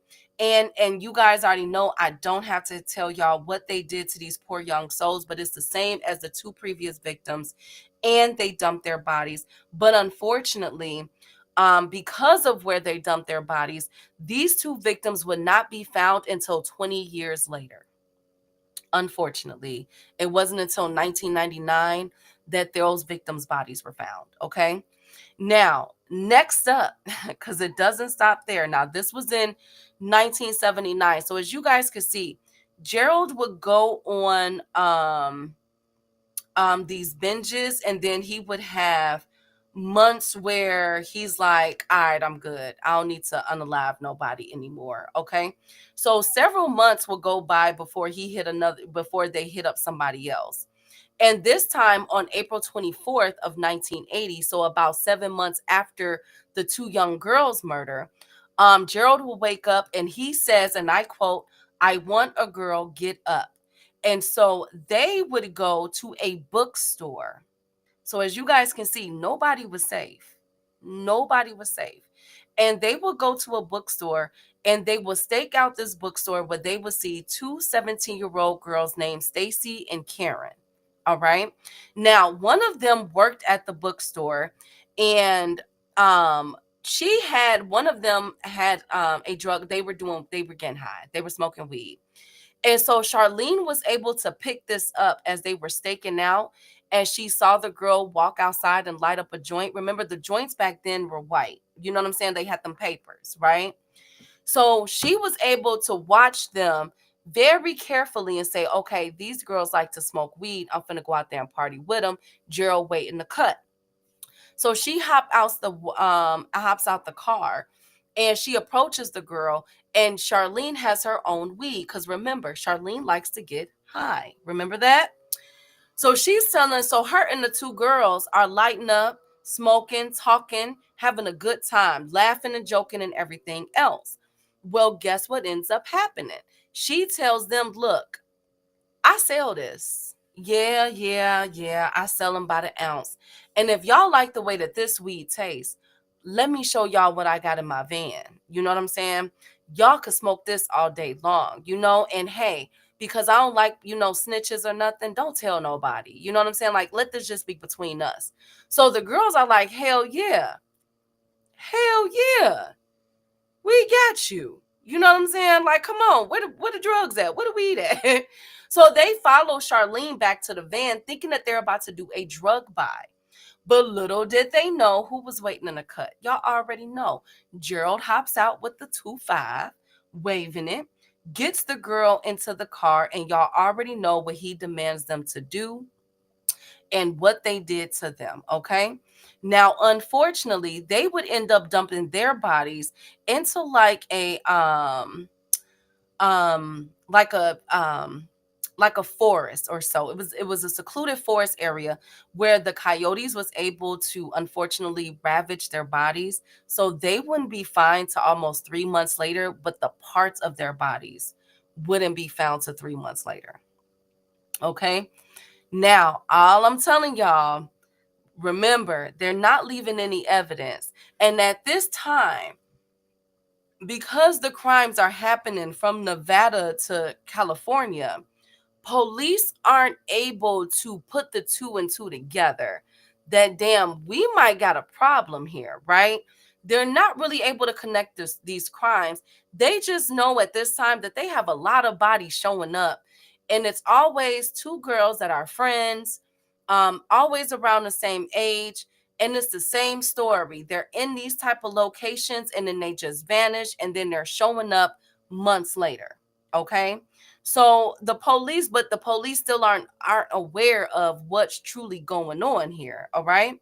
But that didn't stop Gerald and Charlene. You see, right now they're feeling more invincible because these are teenage girls. This is in the 80s, y'all, where hitchhiking was like a big thing.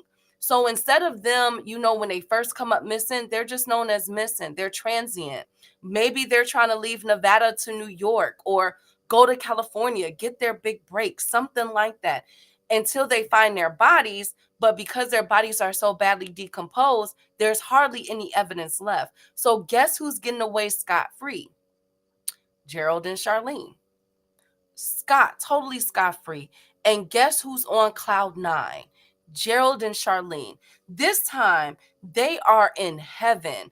I mean, having a lot of relations with each other. They're going out. They're feeling invincible, for Christ's sake. Nothing can stop them until only a few short months later, in June 6th of 1980, they decide to travel to Oregon. So we're in California, Nevada. Now we're going upstate to Oregon, Orford, Oregon, to be exact. And this time, you guessed it, Gerald wanted another girl. Well, they are at a beach, okay, at Oregon. I'm not sure because I've never been to Oregon, but I guess they have beaches there. And they are and so Charlene is doing what she does best, on the lookout for a young girl that Gerald would like. Well, one of these girls was a hitchhiker by the name of Linda Aguilar. She was only 21 years old. Linda, who was pregnant, unfortunately, was trying to get to her family's home, I think in California or something like that. But she was basically hitchhiking, trying to get home. Remember, hitchhiking was like the thing to do in the 80s, right? So who was able to come across Linda? Charlene. Who was able to talk to Linda? Charlene. Who was able to get Linda to feel comfortable to hop into the car and that they were going that way anyway? Charlene. So Linda gets into the car, and that is when she is met. This time, instead of a 25 caliber, she's met with a 357 revolver. And while Charlene was driving, Gerald gets into the back seat, and you already know what happened.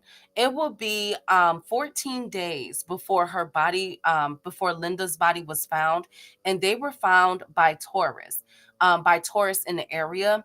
Her wrists were, of course, bound.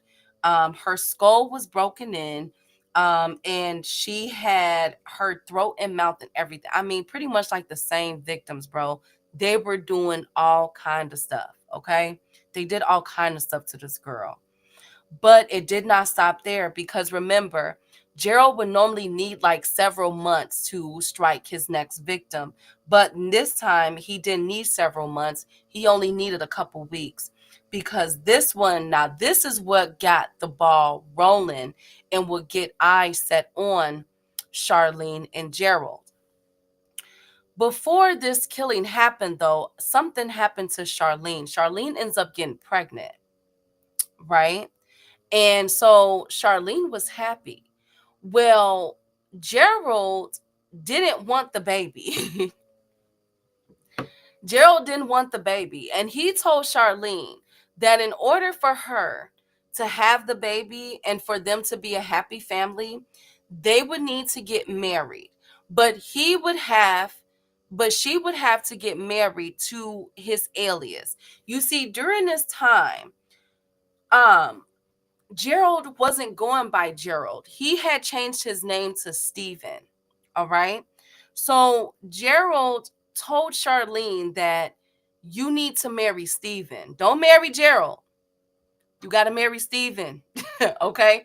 And Charlene, because she was so in love with him, she said, okay. So they went to Vegas and got married, got hitched, same day marriages. Y'all know how Vegas is. And she married Steve, whatever his last name was. All right. And then they went back to, celebrating. Well, on one of their celebrations, because she was happy that she was being allowed to keep the baby, on his birthday, July 17th of 1980, they wanted to go out and chill. They wanted to go out and kick it. All right. And one of the things that they were going to do was go on a boat ride, go fishing, and get really, really, really drunk. Yes, this is the 80s, so it's not looked down upon of women getting drunk in the 80s while pregnant, okay? So they're getting toasted, ladies and gentlemen. Like, I mean toasted, all right? Gerald, both of them could barely drive any of that. But instead of them going home and chilling for the night, they decide to go to a local tavern in the area in Sacramento. So we're back in California. And on July 17th, on Gerald's birthday, they enter this tavern, and Gerald eyes zooms in on a young woman by the name of Virginia. Virginia, there's some say she's 31, some say she's 34. But Virginia, what we cannot deny was that Virginia was said to be very, very pretty. Very pretty woman. And one thing about her, by her being a bartender, she has that bubbly personality. She has that aura. She's able to talk to people. You know what I'm saying? Like, just be all of that. She was all of that in a bag of chips. And Virginia was the most popular bartender at this tavern. Okay. Everybody paid Virginia respect. Well, guess who's another person that paid Virginia respect? Gerald. And baby, did he. I mean, it was reports that Gerald just couldn't take his eyes off of her. And guess who was sitting next to Gerald as he was being hypnotized by Virginia's beauty? Charlene. So people are walking up to Virginia and Gerald as they talk, and they're asking them for their name. Well, Gerald knows how to stick to the code. He just changed his name to Steve, remember? So he tells people, my name is Steve. They asking Charlene what her name is. She's like, Charlene, dumbass. She's saying, yeah, my name is Charlene, right? But one thing about it, Gerald had his eyes glued on Virginia, and a conversation ensued for a long period of time. It is said they spent a couple of hours over there with Virginia just having a good conversation. So Charlene asked Gerald, do you want her? Do you wanna you feel me? Like, you want this one? So Gerald was like, hell yeah. Hell yeah.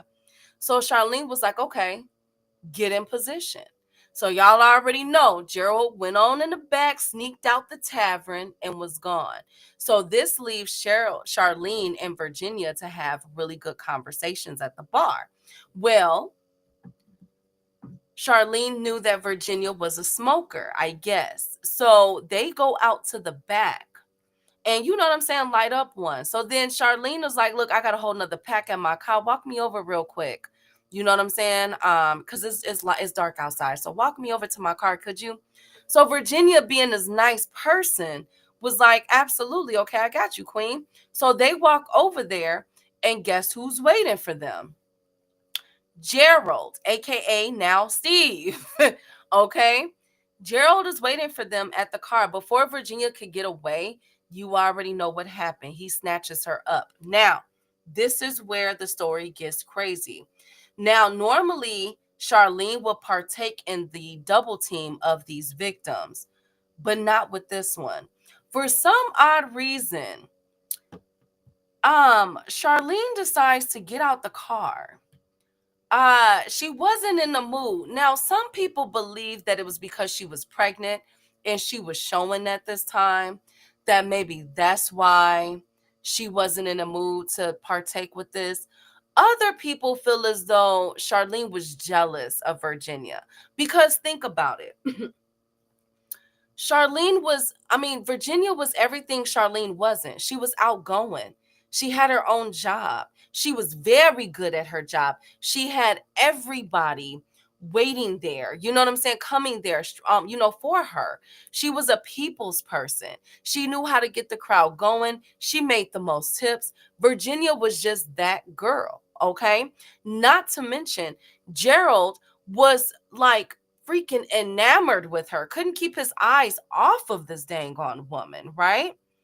And here is Virginia sitting next here is Charlene sitting next to Gerald watching all of this go down. So of course, Charlene was probably jealous of Virginia. I could believe that theory. Other people feel as though because of the sight of possibly blood and by her being pregnant, because pregnant women, sometimes the sight of food or certain smells get them. So maybe it was that. But what we do know is that Charlene did not partake in Virginia's killing. Okay, but what we also know is that he took the most time with Virginia, which I'm gonna sip my tea to that one. He really liked Virginia, y'all. Gerald really liked Virginia. I don't care what nobody say. So he took his time with her, but unfortunately it was the same result. He made Virginia beg him not to unalive her, but he did it anyway. But this time, remember with the other victims, he used either a 25 or a 357. With Virginia, he strangled her. So this told me that this was very intimate this was a very intimate ritualistic killing that Gerald did on Virginia, unfortunately. But this one was way more intimate than the other ones. You see what I'm saying? Y'all get where I'm going with this? So after he was done, he called Charlene up to get in a car so they could go dump the body. And normally they would go and dump the body miles away in secluded forest areas, but he only went a couple of miles with this body, y'all, and dumped her in a pond. Very ritualistic, very intimate there. That was basically this was a whole different MO, a different pattern, okay? Because I've never mentioned water to you guys up until this point. He really liked Virginia. Okay? But remember what I said, Virginia was very popular. So after the first day, after she was unalive, the next day, her manager realized that she wasn't at the bar. So they're like, okay, maybe she's sick. After the second day, they realized that she wasn't there and she hadn't called. So on the third day, the manager was like, to hell with this. Somebody go to Virginia house. Somebody go knock on Virginia door. Okay, because now everybody is asking. Remember, she's one of the most popular bartenders in the area. Where the hell is Virginia? Okay. So after they go to her house and they notice that nothing is out of order. Nothing. Her clothes, nothing. So they already know something ain't right. They go to the authorities and announce her as a missing person. But guess what, y'all? Remember, the authorities haven't been linking all these bodies together, okay? So the people put it into their hands. She was so popular that one person said, I need volunteers to go out there and look for Virginia because I think something bad happened to her. And a slew of people showed up to the bar, ladies and gentlemen, and began looking for Virginia, going out on foot, y'all, to parks, everywhere, alleys, you name it. They were looking for their damn Virginia. Where the hell is Virginia at? Okay. While this is going on, the detectives are asking the patrons of the night that Virginia went missing, did they see anything? So they started getting a common theme. They started hearing that a couple was there, and that's who they saw Virginia talking to. So they were like, what's the couple name? And they said Steve and Charlene. Remember I said Charlene didn't change her name? Dumbass. Steve did, though. Gerald did, though. Gerald did. But Charlene was like, Charlene. Lord Jesus. Lord have mercy. Anyways, so they began to run the names and found a hit. They said, okay, let's go visit these two couple. Let's see what's going on. So they pop up at the apartment complex that Charlene and Steve, aka Gerald, is residing at. Now, Charlene opens the door. She is visibly shaken. Like, damn, oh my gosh, she couldn't believe it. She's like, yo, how the hell did they find us? So they come in and they begin to ask Charlene and Gerald questions. We're looking for a missing person. And we heard that she was last seen with you. So Charlene is like, wait a minute. Yeah, we got drunk that night. Everything is pretty hazy, but we went fishing and we did go to the bar. And we talked to a lot of people, and I think we talked to her. She seemed like a nice girl, but we came home because I wasn't feeling well. I'm pregnant.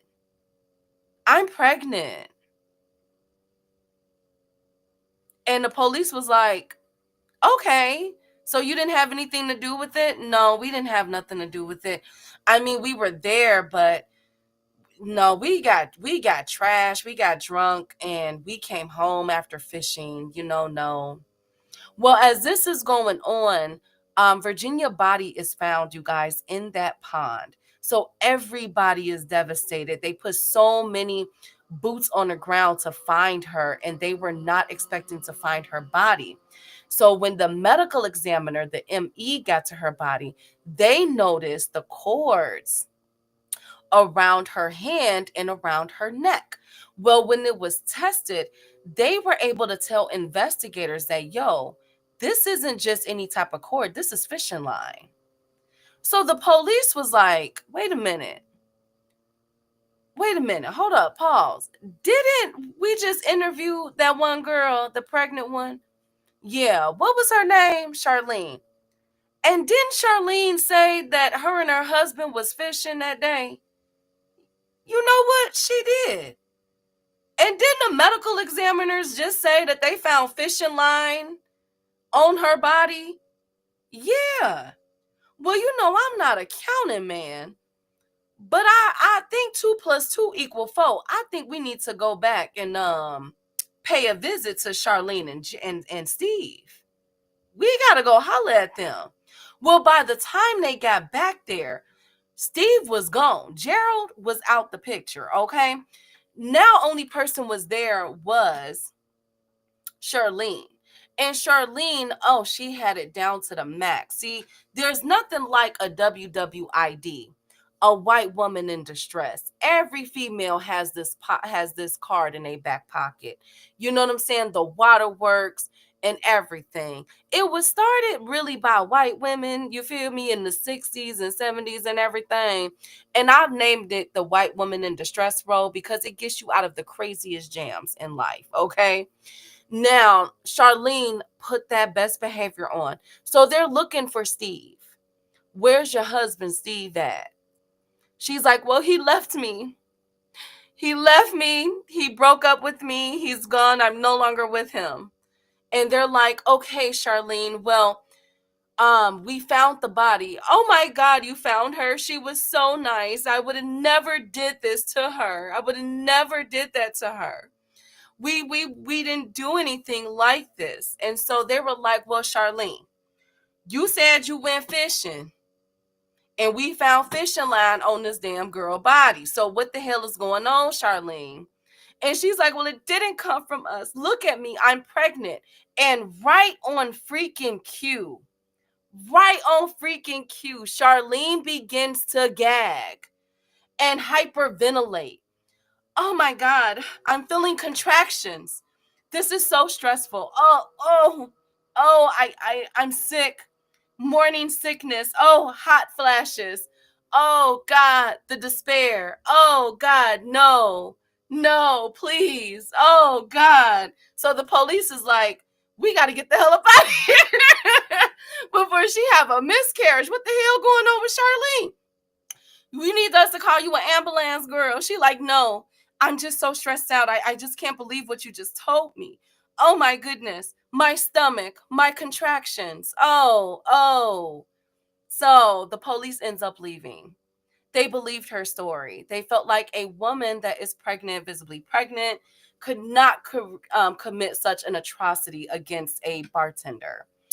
And it worked. But what Charlene did not tell them was that days before they came to her house, in fact, the day after they left their house the first time when they were first in question, Charlene and Gerald, aka Steve, would end up getting into an argument because this has shaken up Charlene. You see, up until this point,